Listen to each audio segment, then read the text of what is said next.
में व्याख्यास्नानमहो विदाय नगरे प्राप्य प्रसादं परं प्रापुर्ये कृतकृत्यताङ्गतमला विद्याधिर राजादयो योगीशा कृपयन्तु ते जयमुनेर् भावस्य बोधाय मे पृथ्वीमण्डलमध्यस्थः पूर्णबोधमतानुगा वैष्णवा विष्णुहृदया तान्नमस्ये गुरून् मम सत्यधीरकराब्जोत्तः ज्ञानवैराग्यसागरः सत्यज्ञानाख्यतरणी स्वान्तद्धान्तं निकृन्ततु आसेतो रातुषाराद्रे योजितो जितवान्मुः सत्यध्यानगुरुर्भूतेन्द्रेरपि पूजितः सत्याभिज्ञकराब्जोत्तान् 50 वर्षपूजकान् सत्यप्रमोदतीर्थार्यान् नौमि न्यायसुधारतान् श्री सत्यात्मदीप्त श्रीपादगुरुभ्यो नमः। ये रगं सुखवत् सम्यक् शिक्षितोऽस्मि कृपालुभिः तान् वन्दे रामचन्द्रार्यान् सन्मोदमुनिसेवकान्।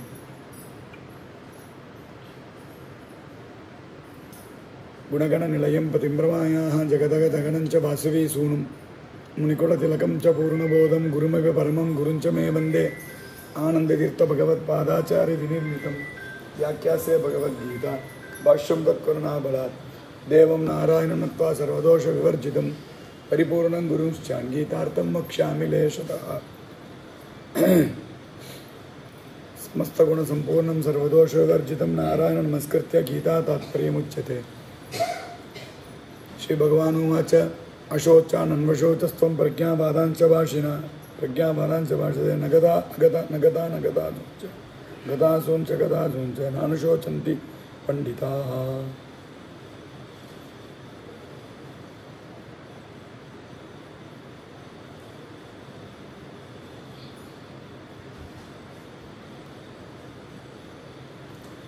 ಕೃಷ್ಣ ಪರಮಾತ್ಮ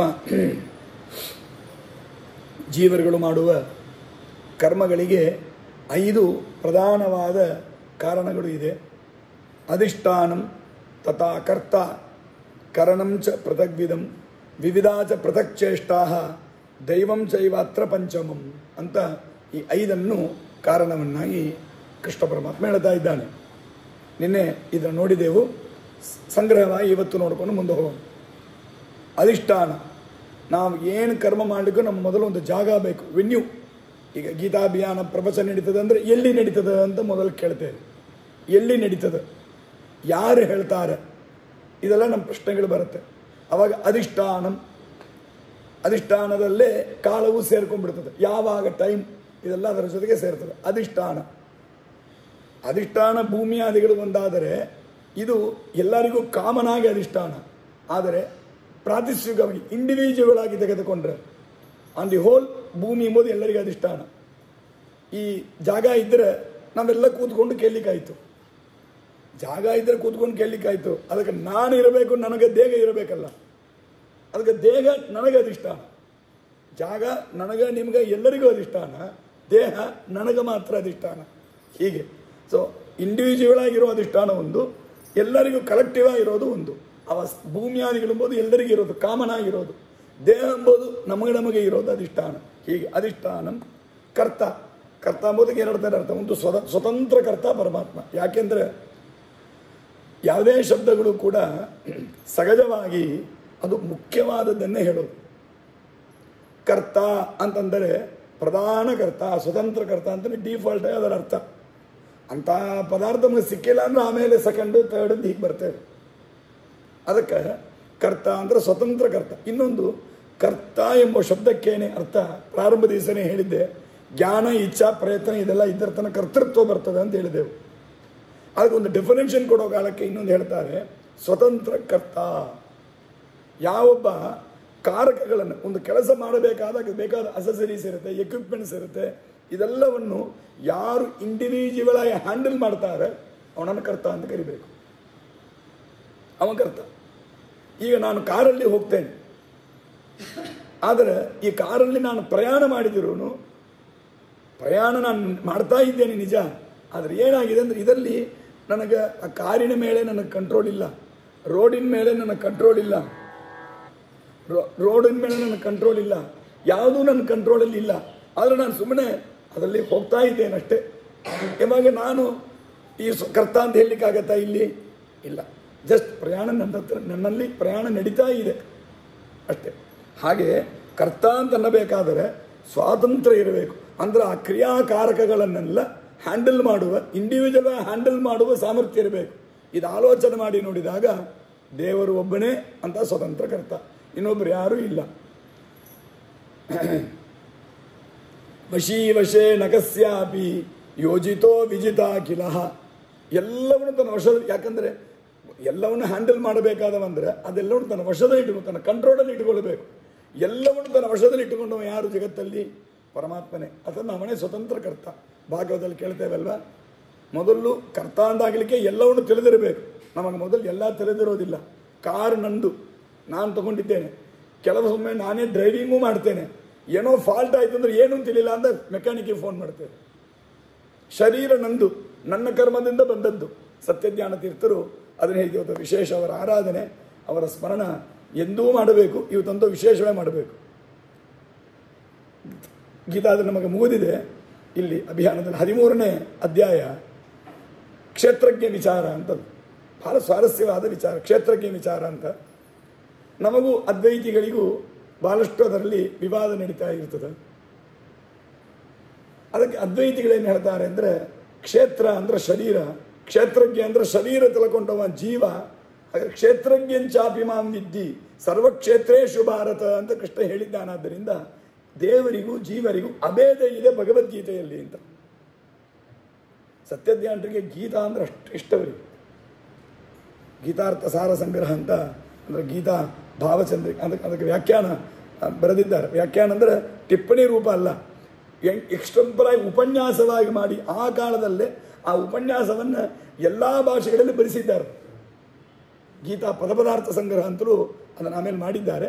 ಎಲ್ಲ ಭಾಷೆಗಳಲ್ಲಿ ಮಾಡಿದ್ದಾರೆ. ಸಭಾಸಾರ ಸಂಗ್ರಹ ಅಂತ ಹೆಸರು ಕೊಟ್ಟು ಮಾಡಿಸಿದ್ದಾರೆ. ಎಲ್ಲ ತಮಿಳಲ್ಲಿ ಮಾಡಿದ್ದಾರೆ. ಆವಾಗಲೇ ಅವ್ರ ಕಾಲದಲ್ಲೇ ಆದ್ಯ ಮಂಗನಾಥಾಚಾರ್ಯ ಅಂತಿದ್ದರು ಕುಂಭಕೋಣದಲ್ಲಿ. TR ಕೃಷ್ಣಮೂರ್ತಿ ಆಚಾರ್ಯ ಅವರ ಸಂಬಂಧಿಕರವರೆಲ್ಲ ಬಹಳ ದೊಡ್ಡ ನಮ್ಮ ಮಧ್ವ ಮತಕ್ಕೆ ದೊಡ್ಡ ಸೇವೆ ಮಾಡಿದ್ದಾರೆ. ನಮಗೆಲ್ಲ ತುಂಬಷ್ಟು ಜನರು ಅವ್ರ ಹೆಸರೇ ಗೊತ್ತಿರಲ್ಲ. ಅವರು ಏನು ಸೇವೆ ಮಾಡಿದ್ರು, ಉಪಕಾರ ಮಾಡಿದ್ರು ಎಂಬುದೇ ತಿಳಿಲ್ಲ ನಮಗೆ. ಅದಕ್ಕೆ ನಮ್ಮಲ್ಲಿ ಒಂದು ಶ್ಲೋಕ ಇದೆ, ನಿತ್ಯ ನಿಜವಾಗಿ ಅದನ್ನು ಹೇಳಬೇಕು. ಈ ದೃಷ್ಟಿಯಿಂದ ಹೇಳಬೇಕು ನಾವು. ಪೃಥ್ವೀ ಮಂಡಲ ಮಧ್ಯಸ್ಥಾಹ ಪೂರ್ಣಬೋಧ ಮತಾನುಗಾಹ ವೈಷ್ಣವಾಹ ವಿಷ್ಣು ಹೃದಯ ತಾನ್ನಮಸ್ಸೆ ಗುರುನ್ಮಮ ಅಂತ. ನಿಜವಾಗಿ ಎಷ್ಟೋ ಜನರ ಉಪಕಾರ ಇರುತ್ತೆ ಬಿಹೈಂಡ್ ದಿ ಸ್ಕ್ರೀನ್. ಅವರ ಉಪಕಾರಗಳು ಲೌಕಿಕದಲ್ಲಿ ಹಾಗೆ. ಈ ಪಾಲಿಸಿ ಯಾವುದೋ ಗವರ್ಮೆಂಟ್, ಈ ಗವರ್ಮೆಂಟ್ ಬಂದಿದೆ, ಈ ಪಾಲಿಸಿ ತಂದರು, ಇದು ತಂದರು ಅಂತೆಲ್ಲ ಅಂತ ಅವನ್ನ ಪ್ರಶಂಸೆ ಮಾಡ್ತೇವೆ. ಆದರೆ ಹಿಂದೆ ಒಂದಲ್ಲ ಎರಡಲ್ಲ ಎಷ್ಟೋ ವರ್ಷಗಳಿಗೆ ಅಲ್ಲಿರುವ IASಗಳಾಯಿತು ಅಥವಾ ಬೇರೆಯವರ ಅಫಿಷಿಯಲ್ಸ್ ಆಯಿತು, ಎಷ್ಟೋ ಡೇಟಾಸ್ ಕಲೆಕ್ಟ್ ಮಾಡಿ ಪಾಲಿಸೀಸ್ ರೆಡಿ ಮಾಡಿ ಸಿಸ್ಟಮ್ ಎಲ್ಲ ಪ್ಲಾನಿಂಗ್ ಮಾಡಿ ಆಮೇಲೆ ಯಾವನೊಬ್ಬ ಕೊನೆಗೆ ಹಸ್ತಾಕ್ಷರ ಹಾಕ್ತಾನೆ ಸರಿ ಅಂತ ಅವನ ಹೆಸರು ಕೊನೆಗೆ ಬಂದ್ಬಿಡ್ತದೆ. ಇಷ್ಟು ವರ್ಷಗಳು ಕಷ್ಟಪಟ್ಟವರ ಹೆಸರು ಯಾವುದು ಗೊತ್ತಾಗೋದಿಲ್ಲ. ಹಾಗೆ ನಮ್ಮ ಮಧ್ವಮತದಲ್ಲಿ ಸೇವಾ ಮಾಡಿದ ಮಹಾನುಭಾವರು ತುಂಬ ಜನ ಇದ್ದಾರೆ. ಎಷ್ಟು ಪುಸ್ತಕಗಳು ಹಾಕಿದ್ದಾರೆ ತಿಳಿಯೋದು. ಇವಾಗೆಲ್ಲ ತುಂಬ ಸುಲಭ ಪುಸ್ತಕ ಹಾಕೋದು, ಏನು ಕಷ್ಟ ಇಲ್ಲ, ಏನೇನು ಕಷ್ಟ ಇಲ್ಲ. ಮೊದಲಾದರೂ ನೋಡಿ ನೋಡಿ ಬರಿತಾ ಇದ್ರು, ಕಾಪಿ ರೈಟಿಂಗ್ ಇತ್ತು, ಅದೂ ಇಲ್ಲ ಈಗ. ಎಲ್ಲ OCR ಅಂತಾರೆ, ಎಲ್ಲ ಓಸಿಂದಮ್ಮ ಹಂಗೆ ಸ್ವಲ್ಪ ಒಂದು OCR ಎಲ್ಲ ನಮಗೆ ಏನೇನೋ ಒಂದು ಗೂಗಲ್ ಲೆನ್ಸ್ ಅಂತಾರೆ, ಅಲ್ಲಿಂದ ತಗೋತೇವೆ ಇಲ್ಲಿಂದ ತಗೋದು, ಒಂದು ಕ್ಷಣದಲ್ಲಿ ಎಲ್ಲ ಮುಗಿದೋಗುತ್ತೆ. ಇವಾಗ ತುಂಬ ಈಸಿ. ಅವಾಗಿದು ಯಾವುದೂ ಇಲ್ಲ.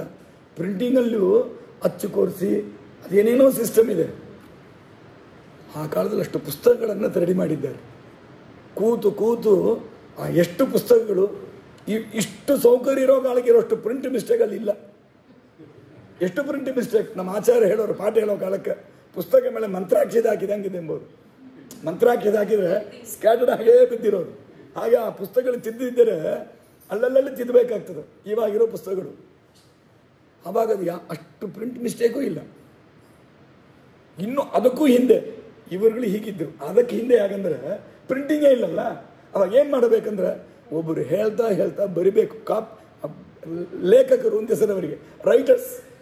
ಆ ಕೂತ್ಕೊಂಡು ಬರಿಬೇಕು ಒಂದೊಂದು ಪುಸ್ತಕಗಳನ್ನು, ಮಾಂಗನ್ ಕೂತು ಬರಿಬೇಕು. ಒಂದು ಶ್ರೀರಾಮದೇ ಒಂದು ದಿನಕ್ಕೆ ಒಂದು ಪೇಜ್ ಬರೀಲಿಕ್ಕೆ ನಮಗೆ ಎಷ್ಟು ಕಷ್ಟಪಡ್ತೇವೆ. ಬರೀ ಒಂದು ಪೇಜ್ ಒಂದೇ ಥರ ಲಿಟ್ರಲ್ ಅಂದರೆ ಒಂದೇ ಇದು ಬರ್ತಾ ಇರ್ತದೆ ಸ್ಟೀರಿಯೋ ಟೈಪಲ್ಲಿ. ಶ್ರೀರಾಮ ಅದು ಜಯಮಾಗಿದೆಯಾ ಅಯ್ಯಮಾಗಿದೆಯಾ ಅಂತ ತಿಳಿಲಾರ್ದು. ಮೊದಲು ಎರಡು ಮಾತ್ರ ಶ್ರೀರಾಮದ ಎಂತ ಸ್ಕ್ರಿಪ್ಟ್ ಇರೋದು. ಆಮೇಲೆ ಹೋಗ್ತಾ ಅದೆಲ್ಲ ಶಾರ್ಟ್ಕಟ್ಟಲ್ಲಿ ಹೋಗ್ಬಿಡೋದು.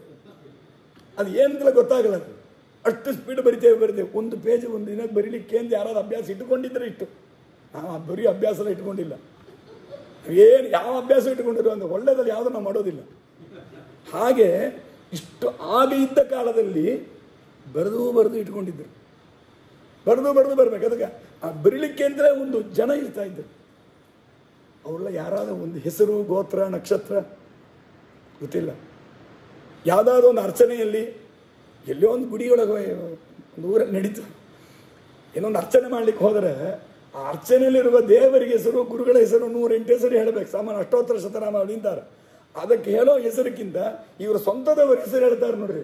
ಆ ಗೋತ್ರ ನಕ್ಷತ್ರ ಅಂತ ಒಂದು 10 ರೂಪಾಯಿ ಕಟ್ಟಿಬಿಟ್ಟು ಅರ್ಚನೆ ಸೀಟಿಗೆ ಒಂದು 10 ರೂಪಾಯಿ ಕೊಟ್ಬಿಟ್ಟು ಇವರು ಮಾಡುವ ಅನ್ಯಾಯಗಳದ ನೋಡ್ರಿ. ಎಲ್ಲಾರ ಹೆಸರು ಹೇಳ್ತಾರೆ. ಅದಕ್ಕೊಂದು 4 ಸಾವಿರದ ಅಷ್ಟೊತ್ತು ಹೇಳಿದ್ರೆ ಪುಣ್ಯವಾದರೂ ಬಂದಿರೋ ದೇವರ ಹೆಸರು ಹೇಳಿದರೆ ಅಷ್ಟು. ಆದರೆ ಇವರು ಯಾರ್ದಾದ್ರು ಒಬ್ಬರ ಹೆಸರು ನಮಗೆ ಗೊತ್ತಿದೆಯಾ? ಆದರೆ ಅವ್ರ ಉಪಕಾರ ಎಲ್ಲ ಇದೆ. ಅವರು ಆ ಥರ ಮ್ಯಾನುಸ್ಕ್ರಿಪ್ಟ್ಸ್ ಅಂತ ಕರಿತೇವಲ್ಲ, ಕೈಯಿಂದ ಬರೆದು ಅದನ್ನು ಮುಂದೆ ಯಾರಿಗೂ ಕೊಟ್ಟಿಲ್ಲ ಅಂತಂದ್ರೆ ಇಟ್ಟು ಪುಸ್ತಕಗಳಿಗೆ ಹಾದಿ ಇಲ್ಲ. ಇತ್ತು ಯಾರ ಹೆಸರು ನಮಗೆ ಗೊತ್ತಿಲ್ಲ, ಯಾವ ಊರು ಗೊತ್ತಿಲ್ಲ, ಎಷ್ಟು ಬರೆದ್ರು ಗೊತ್ತಿಲ್ಲ, ಒಂದಿನಕ್ಕೆ ಎಷ್ಟು ಪೇಜ್ ಬರೆದಿರ್ತಾರೆ, ಅವ್ರು ಯಾರು ಏನು ಸಂಭಾವನೆ ಕೊಟ್ಟರು, ಅವರಿಗೆ ಅವ್ರು ಏನು ಸಂತೋಷವಾಗಿದ್ದರು, ಅವ್ರು ಏನು ಎಂಜಾಯ್ ಮಾಡಿದ್ರು ಲೈಫಲ್ಲಿ, ನಮಗೇನು ತಿಳಿಲ್ಲ. ಅದನ್ನು ಅವ್ರ ಉಪಕಾರವನ್ನು ಇವತ್ತು ನಾವು ಅನುಭವಿಸ್ತಾ ಇದ್ದೇವೆ. ಅದಕ್ಕೆ ದಿನಾಳು ಒಂದು ಸರ್ತಿ ಇದೆಲ್ಲ ಸ್ಮರಣೆ ಮಾಡಬೇಕು. ಎಷ್ಟೋ ಜನ ಇದ್ದಿದ್ದಾರೆ, ಅವ್ರ ಉಪಕಾರ ಎಲ್ಲ ಭಾಳ ದೊಡ್ಡದು. ಹಾಗೆ ಸತ್ಯಧ್ಯಾನ ತೀರ್ಥರು ಇದನ್ನು ತಿಳಿದುಕೊಂಡು ಏನು ಮಾಡಿದ್ದಾರೆ, ಅದ್ಭುತ ವ್ಯಾಪಾರ ಸತ್ಯಧ್ಯಾನರದು.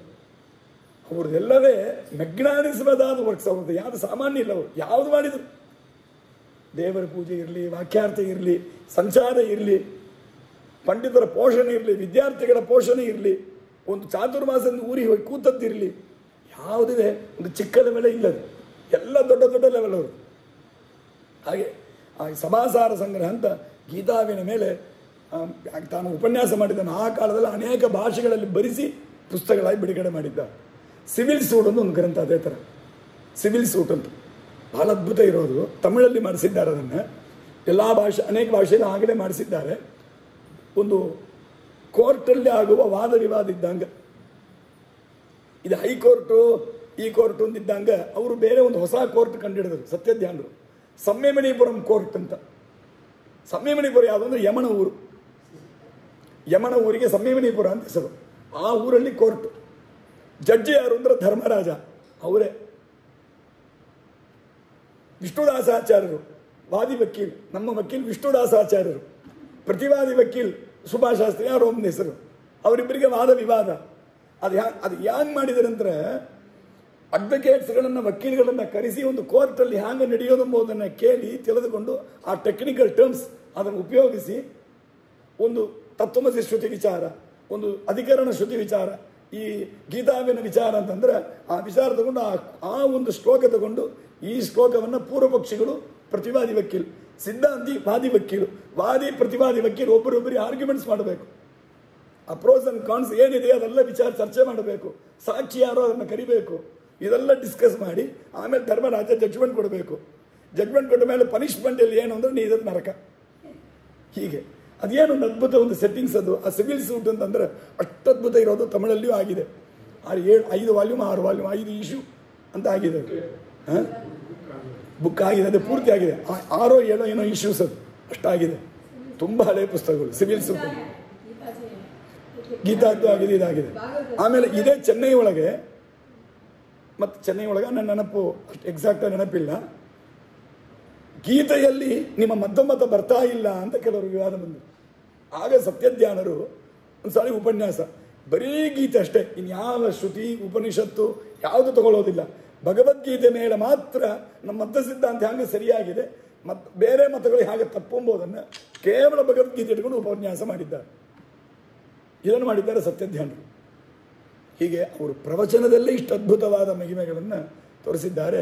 ಅದರಲ್ಲಿ ಆ 13ನೇ ಅಧ್ಯಾಯದಲ್ಲಿ ಕ್ಷೇತ್ರಜ್ಞ ವಿಚಾರ ಕೊನೆಯಲ್ಲಿ ಒಂದು ಫೈನಲ್ ಟಚ್ ಕೊಡೋದು ಸತ್ಯಧ್ಯಾನರು. ಒಂದು ಕಾಮಿಡಿಯಾಗಿ ಒಂದು ವಿಷಯ ತಗೊಂಡು, ಅಂದರೆ ಸೀರಿಯಸ್ ವಿಷಯ ತುಂಬ ಕಾಮಿಡಿಯಾಗಿ ಮುಖ್ಯವಾದ ವಿಷಯವನ್ನು ತೋರಿಸಿಕೊಟ್ಬಿಡೋದು. ಅದು ಅವರ ನೇಚರ್ ಸತ್ಯಧ್ಯಾನರು. ತುಂಬ ಉಗ್ರ. ಆದರೆ ಅವರದು ವ್ಯವಹಾರ ಎಲ್ಲ ಬಹಳ ಕಷ್ಟ, ಅಷ್ಟು ಈಸಿ ಇಲ್ಲ. ಅಲ್ಲಿ ಅವರು ಹೇಳ್ತಾರೆ, ಆ ಅದ್ವೈತಿಗಳ ಪ್ರಕಾರ ಕ್ಷೇತ್ರ ಅಂದರೆ ಶರೀರ, ಕ್ಷೇತ್ರಜ್ಞ ಅಂದರೆ ಶರೀರ ತಿಳ್ಕೊಂಡವ ಯಾರು ಅಂದರೆ ಜೀವ. ನನ್ನ ಶರೀರ ನಾನು ತಂದ್ರೆ ತಿಳ್ಕೊಂಡಿದ್ದೇನೆ. ಸೊ ನನ್ನ ಕ್ಷೇತ್ರಜ್ಞ ಅಂದರೆ ನಾನು ಜೀವ, ಅವನೇ ಬ್ರಹ್ಮ. ಯಾಕೆ ಕೃಷ್ಣ ಹೇಳಿದ್ದಾನೆ, ಕ್ಷೇತ್ರಜ್ಞಂಚಾಪಿಮಾಂ ವಿದ್ಧಿ ಸರ್ವಕ್ಷೇತ್ರೇಷು ಭಾರತ, ಇದಂ ಶರೀರಂ ಕೌಂತೆಯ ಕ್ಷೇತ್ರಮಿತ್ಯಭಿಧೀಯತೆ, ಕ್ಷೇತ್ರಜ್ಞೋರೇವಂ ಅಂತೆಲ್ಲ ಗೀತೆಯಲ್ಲಿ ಬಂದಿದೆ. ಹಾಗಾಗಿ ಇದೆಲ್ಲ ವಿಚಾರ ಮಾಡಿದರೆ ಶರೀರ ಕ್ಷೇತ್ರ, ನಾನು ತಿಳ್ಕೊಂಡವ ಕ್ಷೇತ್ರಜ್ಞನೇ ದೇವರು. ಹಾಗಂತ ಅದ್ವೈತಿಗಳು ಅರ್ಥ ಬರೆದರು. ಸತ್ಯಜ್ಞಾನರು ಇದೆಲ್ಲ ಮಾಡಿ ಒಂದು ಮಾತು ಕೇಳ್ತಾರೆ. ಹಾಗಾದರೆ ಸಂತೋಷ, ನಿನ್ನ ಶರೀರ ಕ್ಷೇತ್ರ, ನೀನು ಕ್ಷೇತ್ರಜ್ಞ, ನೀನೇ ದೇವರು. ಹಾಗಾದ್ಮೇಲೆ ನೀನು ಮೇಯ್ಸರಿಲ್ಲ ಅಂತ ಯಾಕೆ ಡಾಕ್ಟ್ರ್ ಹತ್ರ ಹೋಗ್ತೀವಿ ಅಂತ ಕೇಳಿದ್ರು. ಡಾಕ್ಟ್ರ್ ಹತ್ರ ಏನು ಕೇಳ್ತೇವೆ ಮೊದಲು? ಡಾಕ್ಟ್ರ್ ಹತ್ರ ಹೋಗೋದಿರಲಿ, ಹೋಗಿ ಮೊದಲು ಕೇಳೋದು ಒಡಂಬಕ್ಕೆ ಎಣ್ಣಾಚಿ ಅಂತ ಕೇಳ್ತೇವೆ. ನಾತನ್ರಿ ಕ್ಷೇತ್ರಜ್ಞ. ಹಾಗಾದ್ರೆ ನನ್ನ ಶರೀರಕ್ಕೆ ಏನಾದರೂ ನ್ಯಾಯಕರಿ ಇನ್ನೊಬ್ಬರ ಹತ್ರ ಹೋಗಿ ಕೇಳಬೇಕು. ಹಾಗಾದರೆ ಏನರ್ಥ? ಇದು ಕೇಳೋದು ಸತ್ಯ. ಹಾಗಾದರೆ ಕ್ಷೇತ್ರಕ್ಕೆ ಎಂಬ ಕಾನ್ಸೆಪ್ಟ್ ನಾವು ತಿಳ್ಕೊಂಡದ್ದು ತಪ್ಪು. ಅದೆಲ್ಲ ತಪ್ಪು, ಬರದಾಡಿಸಿ ಬಿಡ್ರಿ. ಹಾಗಾದ್ರೆ ಕ್ಷೇತ್ರ ಅಂದರೆ ಯಾವುದು? ಇದಂ ಶರೀರಂ ಕೌಂತೆಯ. ಇದಂ ಶರೀರ ಅಂದರೆ ಈ ಶರೀರ ಅಂತ ಅರ್ಥ ಅಲ್ಲ. ಶರೀರ ಶಬ್ದಕ್ಕೆ ಇದು ಶರೀರ ಅಂತ ಅರ್ಥ ಇದೆ. ಎಲ್ಲ ಕಡೆಗೆ ಅದೇ ಅರ್ಥ ಅಂತ ಮಾಡಿದರೆ ಏನು ತಮಾಷೆ ಹೇಳೋದು. ಪಾಪ he will give is address ಅಂತಂದರೆ ಅವನು ಎದ್ದು ನಿಂತು ನನ್ನ ಮನೆ ನಂಬರು, ಬೀದಿ, ಊರು, ಹೆಸರು ಹೇಳಿದ್ರು. ಇನ್ನಿತರ ಅಡ್ರೆಸ್ ಮಾಡ್ತಾನಂತ ಹೇಳಿದ್ರಿ. ಅಡ್ರೆಸ್ ಕೊಟ್ಟಿದ್ದಾರಂದ್ರೆ ಅಡ್ರೆಸ್ಸಿಗೆ ಎಲ್ಲ ಶಬ್ದಕ್ಕೆ ಹಾಗೆ ಅಡ್ರೆಸ್ ಮಾಡ್ತಾನಂದ್ರೆ ತನ್ನ ವಿಷಯವನ್ನು ಕನ್ವೆ ಮಾಡ್ತಾನಂತ ಅರ್ಥ.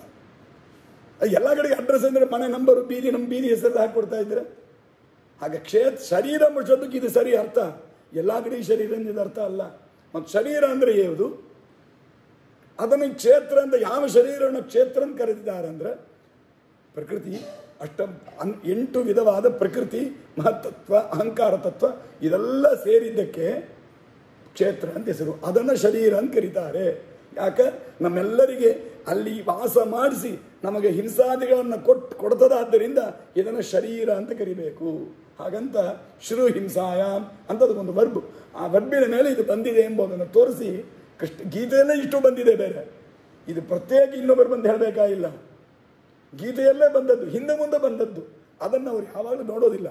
ಯಾವಾಗಲೂ ಒಂದು ವಿಷಯ ಅನಾಲಿಸಿಸ್ ಮಾಡಬೇಕಂದ್ರೆ ಆ ವಾಕ್ಯಕ್ಕೆ ಅಲ್ಲಿದ್ದು ಮಾತ್ರ ಅನಾಲಿಸಿಸ್ ಮಾಡಬಾರ್ದು. ಒಂದು ಬಿಸ್ನೆಸ್ ಮಾಡ್ತೇವೆ, ಲಾಭ ನಷ್ಟ ಹೆಂಗೆ ಬಂತು ಅಂತ ಕೇಳಿದರೆ ಏನು ಮಾಡ್ತೇವೆ? ಏನು ಇವತ್ತು ಪ್ರಾಕ್ಟೀಸಲ್ಲಿ ಇರೋದೇನು? ಇವತ್ತು ಎಷ್ಟು ರೂಪಾಯಿ ಬಂತು, ಎಷ್ಟು ರೂಪಾಯಿ ವೆಚ್ಚ ಆಯಿತು. ಹಾಗಾದರೆ ಇವತ್ತು ಲಾಭ ನಷ್ಟ ಮುಗಿದೋಯ್ತಾ? ಲಾಭ ನಷ್ಟ ಇವತ್ತಿನ ದಿನಕ್ಕೆ ಹೇಳೋದಾ? ಇಲ್ಲ. ಒಂದು ಟ್ರಾನ್ಸಾಕ್ಷನ್ ತಗೊಂಡು ಲಾಭ ನಷ್ಟ ಹೇಳ್ಬೋದಾ? ಇಲ್ಲ. ಏನು ಮಾಡ್ತಾರೆ? ಒಂದು ವರ್ಷಕ್ಕೆ ಇಟ್ಕೊಂಡಿರ್ತಾರೆ. ಮೋಸ್ಟ್ ಪ್ರಾಬ್ಲಿ ಒಂದು ವರ್ಷದ ಒಳಗೆ ಬಂದಿದ್ದು, ಹೋದದ್ದು, ವೆಚ್ಚ ಮಾಡಿದ್ದು, ಉಳಿದಿದ್ದು ಎಲ್ಲ ನೋಡಿದರೆ ಅವಾಗ ಇದು ಲಾಭ ಅಂತ ಲೆಕ್ಕ ಹಾಕಬೇಕು.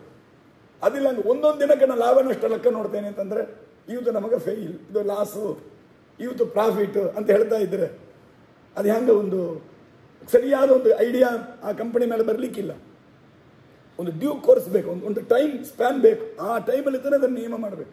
ಹಾಗೆ ಒಂದು ಶ್ಲೋಕದ ಅರ್ಥ ಅಂತಂದಬೇಕಾದಾಗ ಒಂದು ಶ್ಲೋಕಕ್ಕೆ ನಾನು ವ್ಯಾಖ್ಯಾನ ಮಾಡಬೇಕಂದ್ರೆ ಆ ಶ್ಲೋಕ ಅಲ್ಲಿರುವ ಪದಗಳಿಗೆ ಮಾತ್ರ ಅರ್ಥ ಹೇಳಬಾರ್ದು. ಅದು ದಡ್ರು ಮಾಡೋ ಕೆಲಸ. ಬುದ್ಧಿವಂತರಿಗೆ ಹಂಗೆ ಅನಾಲಿಸಿಸ್ ಮಾಡಬೇಕಂದ್ರೆ ಈ ಟಾಪಿಕ್ ಎಲ್ಲಿಂದ ಆರಂಭ ಆಗಿದೆ, ಈ ಟಾಪಿಕ್ ಎಷ್ಟುವರೆಗೆ ಹೋಗುತ್ತೆ, ಅದು ಈ ಟಾಪಿಕಲ್ಲಿ ಮೊದಲು ಬಂದಿದೆ, ಆಮೇಲೆ ಏನು ಬಂದಿದೆ, ರಿಪೀಟೆಡ್ಲಿ ಯಾವುದನ್ನು ಹೇಳ್ತಾರೆ, ಓವರ್ ಆಲ್ ಒಂದು ಕೋರ್ ಕಾನ್ಸೆಪ್ಟ್ ಇರುತ್ತೆ, ಶಾಸ್ತ್ರಕ್ಕೆ ಅಂತ ಒಂದು ರೂಲ್ ಇರುತ್ತೆ. ಆ ರೂಲ್ ಏನು, ಇದೆಲ್ಲ ನೋಡಿಕೊಂಡು ಒಂದು ಶ್ಲೋಕಕ್ಕೆ ಅರ್ಥ ಹೇಳಬೇಕೇ ಹೊರತು ಅಲ್ಲಲ್ಲಿಗೆ ಹಂಗಂಗೆ ಅರ್ಥ ತೆಗೆದು ಹೇಳಿದರೆ ಇದು ಹೆಂಗೆ ಸರಿ ಹೋಗೋದು? ಒಂದು ಪ್ರಾಕ್ಟಿಕಲ್ ಎಕ್ಸಾಂಪಲ್ ಹೇಳ್ತೇನೆ. ಬೇಕಷ್ಟು ಯೂಟ್ಯೂಬೆಲ್ಲ ನೋಡಿರ್ತೀರಿ ಬೇರೆ ಬೇರೆ ವಿಷಯ. ಆದರೆ ನನಗೆ ನಡೆದಿದ್ದು, ಒಬ್ಬರಿಗೆ ಕನ್ನಡ ತುಂಬ ಚೆನ್ನಾಗಿ ಬರೋದು, ಭಾಷೆ ಅಂಡರ್ಸ್ಟ್ಯಾಂಡಿಂಗ್ ಚೆನ್ನಾಗಿ ಮಾಡ್ಕೊಳ್ಳಿಕ್ಕೆ ಅವ್ರಿಗೆ ಗೊತ್ತಿದೆ, ಕನ್ನಡ ಮಾತಾಡ್ತಾರೆ. ಅವರಿಗೆ ತಮಿಳು ಚೆನ್ನಾಗಿ ಬರೋದು.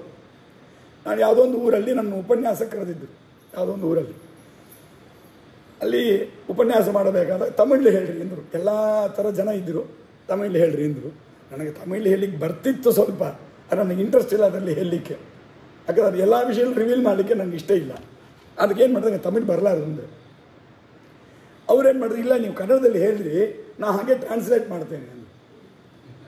ಸರಿ ಆಯಿತು, ಬರೀ ಶ್ಲೋಕ, ನಾನು ಏನು ಶ್ಲೋಕ ಹೇಳ್ತೇನೆ ಎಂಬುದನ್ನು ಹೇಳ್ತೇನೆ. ಈಗ ಚಿಕ್ಕ ಶ್ಲೋಕ, ಸತ್ಯನಾಥ ತೀರ್ಥರು ಅವರ ರಾಮದೇವರ ಮೇಲೆ ಮಾಡಿದ ಒಂದು ಶ್ಲೋಕ, ತುಂಬ ಅದ್ಭುತ ಶ್ಲೋಕ ಅದು. ಭವಾಗ್ನಿರ್ ಜಾನುದಗ್ಧ ಸ್ಯಾತ್ ಆನಂದ ಕಂಠ ಸಂಹಿತ ಮಧುಮಾಸ್ತೇತಿ ಹಸ್ತಾಭ್ಯಾಂ ರಾಮೋ ರಕ್ಷತ ಸೂಚಯನ್. ಇಷ್ಟೇ ಶ್ಲೋಕ.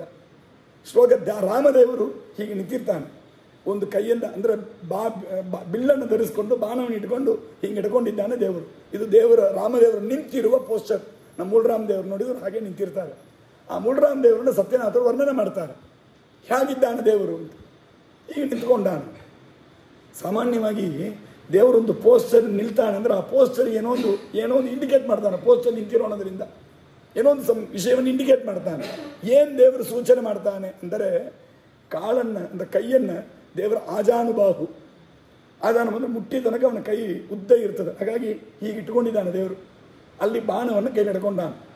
ಈ ಕೈ ಇಟ್ಕೊಂಡಿದ್ದಾನೆ, ಕೈಯನ್ನು ಹೀಗೆ ಇಟ್ಟಿದ್ದಾನೆ. ಅದರಿಂದ ನಮಗೆ ಈ ಸಂಸಾರ ಎಂಬುದು ದೊಡ್ಡ ಬೆಂಕಿ ಇದ್ದಂಗೆ, ದೊಡ್ಡ ಸಮುದ್ರ ಇದ್ದಂಗೆ ಅಂತೆಲ್ಲ ಲೋಕದಲ್ಲಿ ಕರೀತೇವೆ. ಇದೇನು ಬೆಂಕಿಯೋ ಸಮುದ್ರವೋ ಏನು ಬೇಕಾದ್ರೆ ಕರ್ಕೊಳ್ರಿ, ಅದೆಲ್ಲ ನಿಮಗೆ ನನ್ನನ್ನು ಆಶ್ರಯ ಮಾಡಿದ ಭಕ್ತರಿಗೆ ಮುಟ್ಟಿ ಕೆಳಗೆ. ಪ್ರವಾಹ ನಾವು ಯಾವಾಗ ನೋಡಿದ್ರೆ ಭಯ ನಮಗೆ. ಹಂಗೆ ಟೊಂಕ ಕುತ್ತಿಗೆ ತನಕ ನೀರು ಬರ್ತದೆ, ಕುತ್ತಿಗೆ ಮೇಲೆ ನೀರು ಹೋಗ್ತದೆ, ಹಂಚಿಕೆ ಮುಟ್ಟಿಗೆ ಕೆಳಗೆ ನೀರಿದ್ರೆ ಏನು ಚೆನ್ನಾಗಿ ಎಂಜಾಯ್ ಮಾಡ್ತಾ ಇರ್ತೇವೆ, ನಮ್ಗೆ ಕಷ್ಟನೇ ಬರೋದಿಲ್ಲ. ಹಾಗಾಗಿ ಭವಾಗ್ನೀರು ಜಾನುದಗ್ಧ ಸ್ಯಾತ್, ಸಂತೋಷ ಮಾತ್ರ ಎಷ್ಟು ತಿಳಿಯೋದ, ಆನಂದ ಕಂಠ ಸಂಹಿತ. ಊಟ ಆಯಿತು, ಎಷ್ಟು ಊಟ ಮಾಡಿದ್ರಿ, ಹಿಂಗೆ ಊಟ ಮಾಡಿದ್ರಿ, ಅದನ್ನು ಹಿಂಗೆ ಊಟ ಮಾಡಿದೆ ಅಂತ ಹೇಳೋದಿಲ್ಲ ಯಾರು. ಇಷ್ಟು ಊಟ ಮಾಡಿದೆ ಅಂತ ಹೇಳ್ತೇವಾ, ಅವಾಗ ಇಷ್ಟು ಒಂದು ತೋರಿಸ್ತೇವೆ, ಕುತ್ತಿಗೆ ತೋರಿಸ್ತೇವೆ. ಏನಂದರೆ ಫುಲ್ಲು ಅಂತ ಅರ್ಥ. ಆ ಬ್ರಿಮ್ ಲೆವೆಲ್ ಎಂಬುದನ್ನು ಹೀಗೆ ತೋರಿಸ್ತೇವೆ. ಆದರೆ ನನ್ನನ್ನು ಪೂಜೆ ಮಾಡಿದರೆ ನಿಮಗೆ ಸಂತೋಷ ಎಷ್ಟು ಅಂದರೆ ಇಷ್ಟು ಇರ್ತದೆ ಅಂತ ಅರ್ಥ. ಆನಂದ ಕಂಠ ಸಂಹಿತ ಅದನ್ನು ತೋರಿಸೋಕೆ ಹಿಂಗೆ ಇಟ್ಕೊಂಡಿದ್ದಾನೆ. ಇಷ್ಟು ತನಕ ನಿಮಗೆ ಸಂತೋಷ ಇದೆ ಈ ಲೆವೆಲಿಗೆ.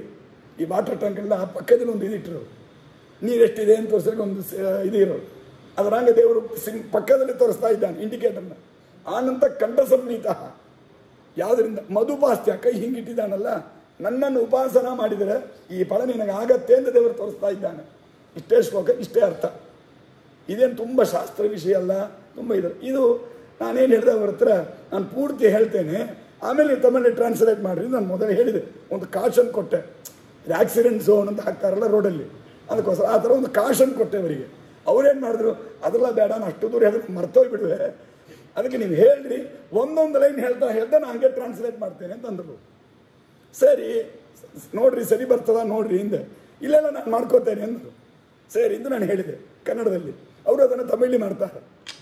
ಅವ್ರು ತಮಿಳ್, ನನಗೆ ತಮಿಳ್ ತಿಳಿಯೋದು, ಆದರೆ ಅವ್ರು ಹೇಳಿದ ಈ ಶ್ಲೋಕದ ಅರ್ಥ ಇಲ್ಲ ಎಂಬುದು ತಿಳಿಯೋದು. ಅದನ್ನ ಹಂಗೆ ಹೇಳಿದ್ರು.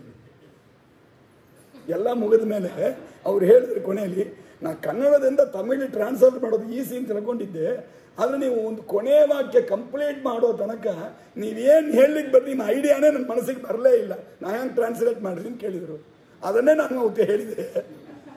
ಅದಕ್ಕೆ ಎಲ್ಲ ಮಾಡಲಿಕ್ಕೆ ಆಗೋದಿಲ್ಲ.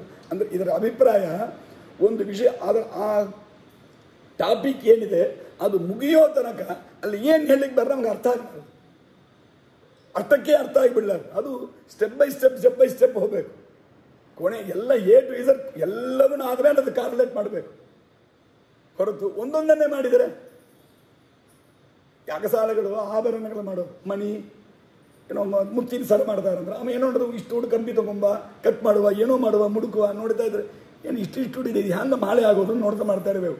ಅದೆಲ್ಲ ಆದಮೇಲೆ ನೋಡಿದ್ರೆ ಎಲ್ಲ ಒಂದರೊಂದು ಜೋಡಿಸಿ ಅದನ್ನು ಸರಿಯಾಗಿ ಮಾಡಿ ಏನೋ ಮಾಡಿದ ಹಾರ ಅಂತ ಕೊನೆಯಲ್ಲಿ ಫಿನಿಶಿಂಗ್ ಸ್ಟೇಜಲ್ಲಿ ನೋಡಿದಿರ್ತಾನೆ, ಓ ಇಷ್ಟು ಜನ ಅದಕ್ಕೆ ಮಾಡಿದ್ರ, ಇದು ಯಾವುದಕ್ಕಂತ ನನಗೆ ತಿಳಿವೇ ಇಲ್ಲ ಅಂತ ಆಮೇಲೆ ಹೇಳ್ತಾ ಇರಬೇಕು. ಇದು ಒಂದು ಯಾವುದೋ ಒಂದು ಆರ್ನಮೆಂಟಿಗೆ, ಯಾವುದೋ ಒಂದು ವಿಷಯಕ್ಕೆ ಇಷ್ಟೊಂದು ಅಂದರೆ ಶಾಸ್ತ್ರದಲ್ಲಿ ಹಾಗೆ ಗೀತೆಯಲ್ಲೇ ಇನ್ನು ಮುಂದೆ ಇದೆ. 8ನೇ ಅಧ್ಯಾಯದಲ್ಲಿ ಇದೆ, 13ನೇ ಅಧ್ಯಾಯದಲ್ಲಿ, 8ನೇ ಅಧ್ಯಾಯದಲ್ಲಿ ಹೇಳಿದ್ದನ್ನು 13ನೇ ಅಧ್ಯಾಯದಲ್ಲಿ ಅಪ್ಲೈ ಮಾಡಿಲ್ಲ ಅಂದರೆ ಹೆಂಗೆ ಗೀತೆಗೆ ಕರೆಕ್ಟಾದ ಅರ್ಥ ಬರೋದು? ಎಲ್ಲ ಕಡೆ ಇದ್ದದನ್ನು ಕರೆಕ್ಟಾಗಿ ಕಾರ್ಲೇಟ್ ಮಾಡಿ ಅಪ್ಲೈ ಮಾಡಿದ್ರು ಮಧ್ವಾಚಾರ್ಯರು. ಅದಕ್ಕೆ ಅವರ ಅರ್ಥಗಳೆಲ್ಲ ಸರಿಯಾಗಿರ್ತದೆ. ಅಲ್ಲೆಲ್ಲ ತುಡುಕ್ ಆ ಪಾರ್ಟ್ ಸೆಗ್ಮೆಂಟಿಗೆ ಮಾತ್ರ ತಗೊಂಡು ವ್ಯಾಖ್ಯಾನ ಮಾಡಿದರು ಶಂಕರಾಚಾರ್ಯರು. ಅದಕ್ಕೆ ಅದು ಯಾವುದೂ ಸರಿ ಹೋಗೋದಿಲ್ಲ. ಅದಕ್ಕೆ ಇದನ್ನು ಸತ್ಯಧ್ಯಾನ ಹೇಳಿ ತಮಾಷೆ ತಗೊಂಡು ಹೋದರು. ನನ್ನ ಶರೀರದಲ್ಲಿ ಆದದ್ದೇ ನನಗೆ ತಿಳಿಯಿಲ್ಲಪ್ಪ, ನನ್ನ ಶರೀರದಲ್ಲಿ ಆದದ್ದನ್ನೇ ಇನ್ನೊಬ್ಬನ ಕೇಳ್ತೇನೆ ಅಂದಮೇಲೆ ನಾ ಹ್ಯಾಂಗ ಪರಬ್ರಹ್ಮ ಆಗ್ತೇನೆ? ಅದರಿಂದ ಜೀವನೇ ಪರಬ್ರಹ್ಮ, ಕ್ಷೇತ್ರಜ್ಞನಾದವನು ಜೀವ, ಅವನೇ ಬ್ರಹ್ಮ ಅಂತ ಅನ್ನೋ ಕಾನ್ಸೆಪ್ಟ್ ತಪ್ಪು ಅಂತ ಕೊನೆಯಲ್ಲಿ ಆ ಫೈನಲ್ ಟಚಲ್ಲಿ ಸಿಂಪಲಾಗಿ ಹೇಳಿ ಖಂಡನೆ ಮಾಡ್ತಾರೆ.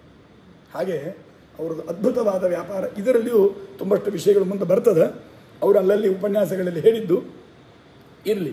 ಹಾಗಾಗಿ ಈ ಕರ್ತ ಅಂತ ಕರಿಬೇಕಂದ್ರೆ ಎಲ್ಲವನ್ನು ಕಂಟ್ರೋಲ್ ಮಾಡ್ತಾನೋ, ಎಲ್ಲವನ್ನು ಕಾರ್ಲೇಟ್ ಮಾಡ್ತಾನೋ, ಎಲ್ಲವನ್ನು ಲಿಂಕ್ ಮಾಡ್ತಾನೋ ಅವನ ಕರ್ತ ಆಗಬೇಕು.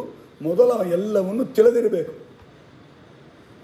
ನನ್ನ ಗಾಡಿ ಒಳಗೆ ಏನಾಗಿದೆ ಅಂತಿಲ್ಲ, ನಾನು ಮೆಕ್ಯಾನಿಕ್ಗೆ ಫೋನ್ ಮಾಡ್ತೇನೆ. ಅದರ ಕಾರಿಗೆ ಓನರ್ ನಾನು, ಕಾರಿಗೆ ಡ್ರೈವಿಂಗ್ ನಾನು ಮಾಡ್ತಾ ಇದ್ದೇನೆ.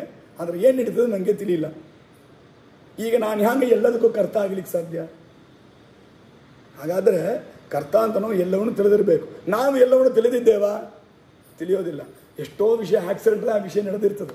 ಏನೋ ಮಾಡಲಿಕ್ಕೆ ಹೋಗ್ತೇವೆ, ಸರಿಯಾಗೋಯ್ತು, ತುಂಬ ಚೆನ್ನಾಗಿ ಮಾಡಿದಿರಿ ಅಂತಾರೆ. ನನಗೆ ಸಂದೇಹ, ನಾನು ಏನು ಮಾಡಿದೆ ಸರಿಯಾಗೋಯ್ತು, ನಮಗೆ ಆಶ್ಚರ್ಯ. ಏನೋ ಮಾಡ್ಲಿಕ್ಕೆ ಹೋದೆ ಸರಿಯಾಗೋಯ್ತು, ಒಳ್ಳೇದು, ನಮ್ಮ ಅದೃಷ್ಟ ಚೆನ್ನಾಗಿದೆ ಅಂತ ಬಿಟ್ಬಿಡ್ತೇವೆ. ಏನು ಮಾಡ್ಲಿಕ್ಕೆ ಹೋದೇವೆ ಅಂತ ತಿಳಿಯೋದಿಲ್ಲ. ಆ ಪ್ರೊಸೀಜರ್ ಆಮೇಲೆ ಕೇಳಿದ್ರೆ ನಮಗೆ ನೆನಪಿರೋದಿಲ್ಲ. ಆದರೆ ದೇವರು ಹಾಗಲ್ಲ, ಎಲ್ಲವನ್ನು ತಿಳಿದ. ಆದ್ದರಿಂದ ಕರ್ತ ಅಂತಂದರೆ ಪರಮಾತ್ಮನೇ ಪ್ರಧಾನ ಕರ್ತ. ಯಾಕೆ?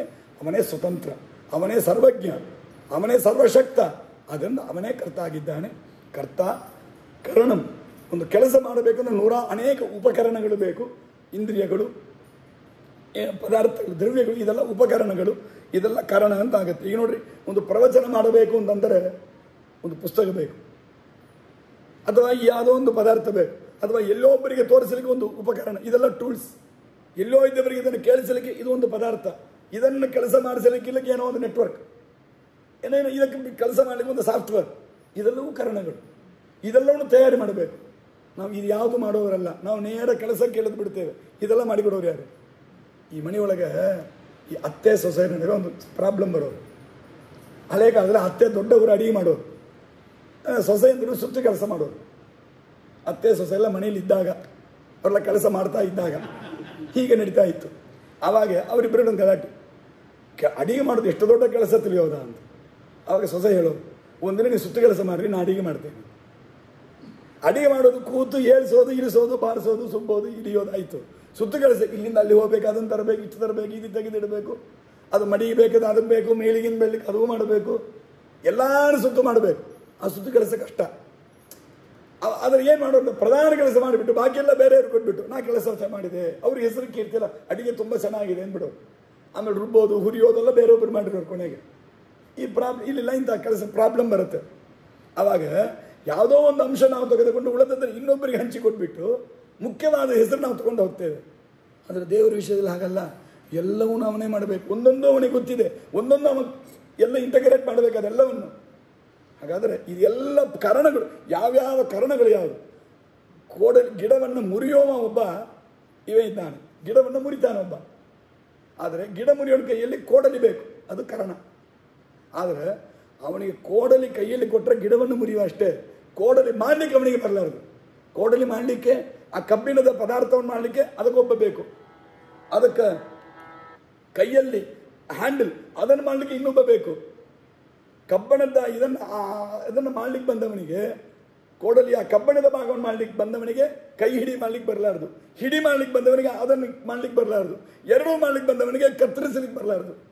ಒಂದೊಂದಕ್ಕೊಬ್ಬೊಬ್ಬರು ಒಂದು ಕಾರಣ. ಆ ಕಾರಣಗಳನ್ನು ತಯಾರಿ ಮಾಡಬೇಕು. ನೋಡ್ರಿ, ಇಷ್ಟು ಮಾಡೋದು ದೇವರು. ಯೋಚನೆ ಮಾಡಿ, ಇದು ಒಂದಲ್ಲ ಎರಡಲ್ಲ. ಏನೋ ಮೇಕ್ ಇನ್ ಇಂಡಿಯಾ ಅಂತೆಲ್ಲ ಕರಿತೇವೆ. ಎಲ್ಲ ನಮಗೆ ಸೆಲ್ಫ್ ಕನ್ಸಿಡರ್, ಎಲ್ಲ ನಮ್ಮ ಇಂಡಿಯಾಲ್ಲೇ ಬರ್ತದಂತ. ಎಲ್ಲ ನಮ್ಮ ದೇವರೇ ಮಾಡ್ತಾನೆ. ಅವನು ಚೈನಾವನ್ನು ಮಾಡಲಿ, ಇಲ್ಲಿಯೂ ಮಾಡಲಿ, ಎಲ್ಲಿಯೂ ಮಾಡಲಿ, ಇಷ್ಟೂ ಸೇರಿಸಿ ಮಾಡಿಸೋದು ನಮ್ಮ ದೇವರು. ಒಂದೊಂದನ್ನು ಅದೆಲ್ಲವನ್ನು ಸೇರಿಸಿ ಉಪಯೋಗ ಮಾಡೋದು ದೇವರು. ಬ್ಯಾಟನ್ನು ಮಾಡ್ಲಿಕ್ಕೆ ಬಂದವನಿಗೆ ಕ್ರಿಕೆಟ್ ಆಟ ಆಡ್ಲಿಕ್ಕೆ ಬರಲ್ಲ, ಆಟ ಆಡ್ಲಿಕ್ಕೆ ಬಂದವನಿಗೆ ಬ್ಯಾಟ್ ಮಾಡ್ಲಿಕ್ಕೆ ಬರಲ್ಲ. ನಮ್ಮ ದೇವರು ಎರಡೂ ಮಾಡ್ತಾನೆ. ಈಗ ಒಂದೊಂದು ಅಡಿಗೆ ಮಾಡ್ಲಿಕ್ಕೆ ಬಂದ ನಮಗೆ ವ್ಯವಸಾಯ ಅಕ್ಕಿ ಬೆಳೆಸಲಿಕ್ಕೆ ಬರಲ್ಲ, ನೆಲ್ಲು ಬೆಳೆಸಿ ಅಕ್ಕಿ ಮಾಡ್ಲಿಕ್ಕೆ ಬರಲ್ಲ, ಅದು ಮಾಡ್ಲಿಕ್ಕೆ ಬಂದ ಅಡಿಗೆ ಮಾಡ್ಲಿಕ್ಕೆ ಬರಲ್ಲ. ನಮ್ಮ ದೇವರು ಅದನ್ನು ಮಾಡ್ತಾನೆ, ಇದನ್ನು ಮಾಡ್ತಾನೆ, ಅದನ್ನು ಮಾಡಿಸ್ತಾನೆ, ಇದನ್ನು ಮಾಡಿಸ್ತಾನೆ. ಆದರೆ ಸ್ಕ್ರೀನಲ್ಲಿ ಬರೋದೇ ಇಲ್ಲ, ತೋರೋದೇ ಇಲ್ಲ. ಎಲ್ಲಿಯಾದರೂ ದೇವರು produced by Vaikuntha, made in Vaikuntha, marketed by ಇನ್ನೇನೋ ಒಂದು ಊರು ಸ್ವರ್ಗ ಅಂತ ಏನಾದ್ರು ಹೆಸರು ಇದೆಯಾ ನೋಡ್ರಿ? ಎಲ್ಲಿಯಾದರೂ ಎಲ್ಲಿ ಲೇಬಲೇ ಇಲ್ಲ. ಯಾರ್ಯಾರೋ ಮಾಡಿದ ಲೇಬಲ್ ಹಾಕೋತಾರಂತ ಬೈತೇವೆ. ಎಲ್ಲ ಮಾಡಿದ ಲೇಬಲೇ ಹಾಕೊಳ್ಳೋದಿಲ್ಲ ನಮ್ಮ ದೇವರು. ಎಲ್ಲಿ ತನ್ನ ಹೆಸರು ತೋರಿಸೋದಿಲ್ಲ, ತನ್ನ ರೂಪವನ್ನು ತೋರಿಸೋದಿಲ್ಲ. ಆದರೆ ಎಲ್ಲಾದರೂ ಅವನ ಕಾರ್ಯ ಇರ್ತದೆ. ಅವನು ಇಲ್ಲಾಂದ್ರೆ ಯಾವುದೇ ಇಲ್ಲ. ಇದು ನಾನು ದೇವರಲ್ಲಿ ತಿಳಿಯಬೇಕಾದ ತುಂಬ ದೊಡ್ಡ ವಿಷಯ. ನಾವು ಯಾವುದೋ ಒಂದು ಸಣ್ಣ ವಿಷಯ ಮಾಡಿಬಿಟ್ಟು ಅಥವಾ ಮಾಡಿರೋದೇ ಇಲ್ಲ. ಎಷ್ಟೋ ಜನ ಹೇಳೋರು ತುಂಬ ಉಪಕಾರ ಮಾಡಿದರು ಅಂತ, ಯಾರೋ ಹೇಳೋರು. ನಮ್ಮನ್ನು ಕರೀತಿ ಏನೋ ಹೇಳ್ತಾ ತುಂಬ ಉಪಕಾರ ಮಾಡಿದರು. ಅಯ್ಯೋ ನಾನು ಏನುವೇ ಮಾಡಿಲ್ರಿ ಅಂತ. ಅದೇ ರೀತಿ ದೊಡ್ಡ ಉಪಕಾರ. ನೀವೇನಾದ್ರು ಮಾಡಿದ್ರೆ ಅದು ಕೆಟ್ಟೋಗಿತ್ತು, ನೀವು ಏನು ಮಾಡ್ಲಾಂಗಿದ್ದೀರಿ ನೋಡ್ರಿ ಅದು ದೊಡ್ಡ ಉಪಕಾರ, ಒಂದು ಕೆಲಸ ಚೆನ್ನಾಗಿ ನಡೀತು ಅಂತ. ಹಾಗೆ ಯಾವುದೋ ಒಂದು ರೀತಿ ಏನಿಲ್ಲ ಆದರೆ ಫೋಟೋ ಹಿಡಿಯುವಾಗ ಮುಂದೆ ಬಂದು ನಿಂತ್ಕೊಂಡ್ಬಿಡ್ತೇವೆ. ಯಾವುದಾದೊಂದು ಫೋಟೋ ಒಳಗೆ ದೇವರು ಬರ್ತಾನೆ ನೋಡ್ರಿ, ಎಲ್ಲಿಯೂ ಬರೋದಿಲ್ಲ. ಮಂಗಳ ಅಂತೆಲ್ಲ ಫೋಟೋ ಪುಸ್ತಕ ಇಟ್ಟು ಹಾಕಿದೆ, ಅದ್ರ ಮಧ್ಯೆ ನಾವು ನಿಂತ್ಕೊಂಡ್ಬಿಡ್ತೇವೆ, ಪುಸ್ತಕ ಹಿಂದೆ ಮಾಡಿಬಿಡ್ತೇವೆ, ಅದು ಕಾಣಿಸೋದಿಲ್ಲ. ಅಲ್ಲಿ ಪುಸ್ತಕ ಕೂಡ ಕಾಣಿಸೋದಿಲ್ಲ ನಮಗೆ, ಇನ್ನು ದೇವರಲ್ಲಿ ಕಾಣಿಸ್ಬೇಕು. ಹಾಗಾದರೆ ಕರ್ಣ, ಈ ಎಲ್ಲ ಕರ್ಣಗಳನ್ನು ನಿಯಮನ ಮಾಡಿ ಮಾಡುವ ದೇವರು, ಅದಕ್ಕೆ ಕರ್ತಾವ ಸ್ವತಂತ್ರ ಕರ್ಣ. ಅನಂತರದಲ್ಲಿ ಪೃಥಕ್ ಚೇಷ್ಟ, ಒಂದೊಂದನ್ನು ಹ್ಯಾಂಡಲ್ ಮಾಡಲಿಕ್ಕಿರುವುದಾದ ನಮ್ಮ ಪ್ರವೃತ್ತಿಗಳು, ಆಕ್ಟಿವಿಟೀಸ್, ಇದು ಪೃಥಕ್ ವಿವಿಧಾಚ ಪೃಥಕ್ ಚೇಷ್ಟಾ ದೈವಂ. ಇದೆಲ್ಲವನ್ನು ಮಾಡಿಸಲಿಕ್ಕೆ ನಮ್ಮ ಅದೃಷ್ಟ ಚೆನ್ನಾಗಿರಬೇಕು. ನಮ್ಮ ಅದೃಷ್ಟ ಚೆನ್ನಾಗಿದ್ದರೆ ಇದೆಲ್ಲ ಒಂದು ಸೇರ್ತದೆ. ಇಲ್ಲ ಅಂದರೆ ನನ್ನ ಅದೃಷ್ಟ ಇಲ್ಲ ಅಂದರೆ ಅದೆಲ್ಲ ಹಂಗಂಗೆ ದೂರ ಇರುತ್ತೆ ಅಷ್ಟೇ, ನನಗದು ಯಾವುದು ಕೈ ಕೊಡೋದಿಲ್ಲ. ಅದಕ್ಕೆ ದೈವಂ ಚೈವಾತ್ರ ಪಂಚಮಂ ಇದೆಲ್ಲ ಸೇರ್ತದೆ. ನೋಡ್ರಿ, ಲೋಕದ ಜನರು ಸಾಮಾನ್ಯ ನಾಸ್ತಿಕರು, ನಮ್ಮ ಆಸ್ತಿಕರನ್ನ ಬೈಯೋದೇನು, ನೀವೆಲ್ಲ ದೇವರಿಂದ ಆಗುತ್ತೆ, ಅದೃಷ್ಟ ಇದ್ದಾಗುತ್ತೆ, ಪುಣ್ಯದಿಂದ ಆಗುತ್ತೆ, ಸುಮ್ಮನೆ ಕೂತಿರ್ತೀರಿ, ನಾವೆಲ್ಲ ಪ್ರಯತ್ನ ಮಾಡ್ತೇವೆ ಅಂತ ಬಡ್ಕೋತಾರೆ ಹುಚ್ಚುಗಳವರುಗಳು. ನಾವು ಹೇಳಿದವರಿಗೆ ಸರಿ ಅರ್ಥ ಆಗಿಲ್ಲ. ನಾವು ಅದೃಷ್ಟವನ್ನು ಎಲ್ಲಿ ಇಟ್ಟಿದ್ದೇವೆ? ದೈವಂ ಚೈವಾತ್ರ ಪಂಚಮಂ, ಲಾಸ್ಟ್ ಕಾರಣದು. ಮೊದಲೆಲ್ಲ ಹೇಳಿದ್ದು ಇದೆಲ್ಲ. ಹಾಗಾದರೆ ಇದೆಲ್ಲದರ ಜೊತೆಗೆ ಅದೃಷ್ಟ ಕೆಲಸ ಮಾಡ್ತದೆ, ಅದೃಷ್ಟ ಇದರ ಜೊತೆಗೆ ಕೆಲಸ ಮಾಡ್ತದೆ ಹೊರತು ಅದೃಷ್ಟ ಮಾತ್ರವೇ ಕೆಲಸ ಮಾಡ್ತದೆ ಅಂತ ಯಾರೂ ಹೇಳೋದಿಲ್ಲ. ಯುಧಿಷ್ಠಿರ ಹೇಳಿದ ಹಾಗೆ, ಯುಧಿಷ್ಠಿರ ನಮಗೆ ದೇವರು ಅದೃಷ್ಟ ಕೊಟ್ಟಿದ್ದ, ಭಾಗ್ಯ ಕೊಟ್ಟಿದ್ದ ಅಂದರೆ ನಮಗೆ ಆಗತ್ತೆ, ತಾನೇ ನಡೆಯೋದು, ನಾವೇನು ಮಾಡೋದು ಬೇಡ ಅಂದ. ಭೀಮಸೇನವರು ಬೈತಾ, ಪ್ರಯತ್ನಮೇಕ ಮಗ್ರತೋ ವಿಧಾಯ ಭೂತಿ ಮಾಪ್ನುಮಃ. ದೇವರ ಪ್ರಸಾದ ಇದೆ ನಮಗೆ, ದೇವರ ಅನುಗ್ರಹ ಇದೆ, ಅದನ್ನು ನಾವು ಪ್ರಯತ್ನ ಮಾಡೋಣ, ಪ್ರಯತ್ನ ಮಾಡಿ ನಾವೆಲ್ಲವನ್ನು ಸಫಲ ಮಾಡಿಕೊಳ್ಳೋಣ. ಮುಯರ್ಚಿ ತಿರುವಿನೆಯಾಕುಂ ಅಂತ ಹೇಳ್ತೇವಲ್ಲ ನಮ್ಮ ಭಾಷೆಗಳಲ್ಲಿ, ಅದಕ್ಕೆ ನಾವು ಪ್ರಯತ್ನ ಮಾಡೋಣ, ಎಲ್ಲ ದೇವರ ಅನುಗ್ರಹ ಇದ್ದರೆ ಅದು ಸಫಲ ಆಗತ್ತೆ, ಮಾಡೋಣ ಅಂತ ಭೀಮಸೇನ ದೇವರು ಹೇಳ್ತಾರೆ ಈ ಮಾತನ್ನು. ಹಾಗಾಗಿ ನಾವು ಅದೃಷ್ಟವನ್ನು ನಂಬಿಕೊಂಡು ಸುಮ್ಮನೆ ಕೂತಿರೋವರಲ್ಲ, ಪ್ರಯತ್ನ ಮಾಡಿ ಆ ಪ್ರಯತ್ನದ ಜೊತೆಗೆ ಅದೃಷ್ಟವನ್ನು ಕೂಡಿಸೋರು ನಾವು ಅಷ್ಟೇ. ಅದಕ್ಕೆ ದೈವಂ ಚೈವಾತ್ರ ಪಂಚಮಂ ಅಂತ ಇಷ್ಟು ಹೇಳಿ ಕೃಷ್ಣ ಹೇಳಿ, ಶರೀರ ವಾಂಗ್ಮನೋಬೀರ್ಯತ್ ಕರ್ಮ ಪ್ರಾರಭತೆ ನರಹ ನ್ಯಾಯಂ ವಾ ವಿಪರೀತಂ ವಾ ಪಂಚೈತೆ ತಸ್ಯ ಹೇತವಃ. ಈ 5 ಕಾರಣಗಳು ಇಂಪ್ಯಾಕ್ಟ್ ಹೇಗಿದೆ, ಎಲ್ಲಿ ಇದೆ, ಯಾವುದರಲ್ಲಿದೆ, ಯಾರಿಗೆ ಇದೆ ಅಂತ ಕೇಳಿದರೆ ದೇವರು ಹೇಳ್ತಾನೆ, ನಾವು ಕರ್ಮಗಳನ್ನು 3 ರೀತಿಯಿಂದ ನಾವು ಕರ್ಮಗಳನ್ನು ಮಾಡ್ಬೋದು. ನಮ್ಮ ಆಕ್ಟಿವಿಟೀಸನ್ನು ಒಂದು 3 ಡಿವೈಡ್ ಮಾಡ್ಬೋದು. ಶರೀರದಿಂದ ಮಾಡುವ ಕರ್ಮಗಳು ಅಂತ ಒಂದು, ಏಳೋದು ಕೂಡೋದು ಇದೆಲ್ಲ ಶರೀರದಿಂದ ಮಾಡೋ ಕರ್ಮ.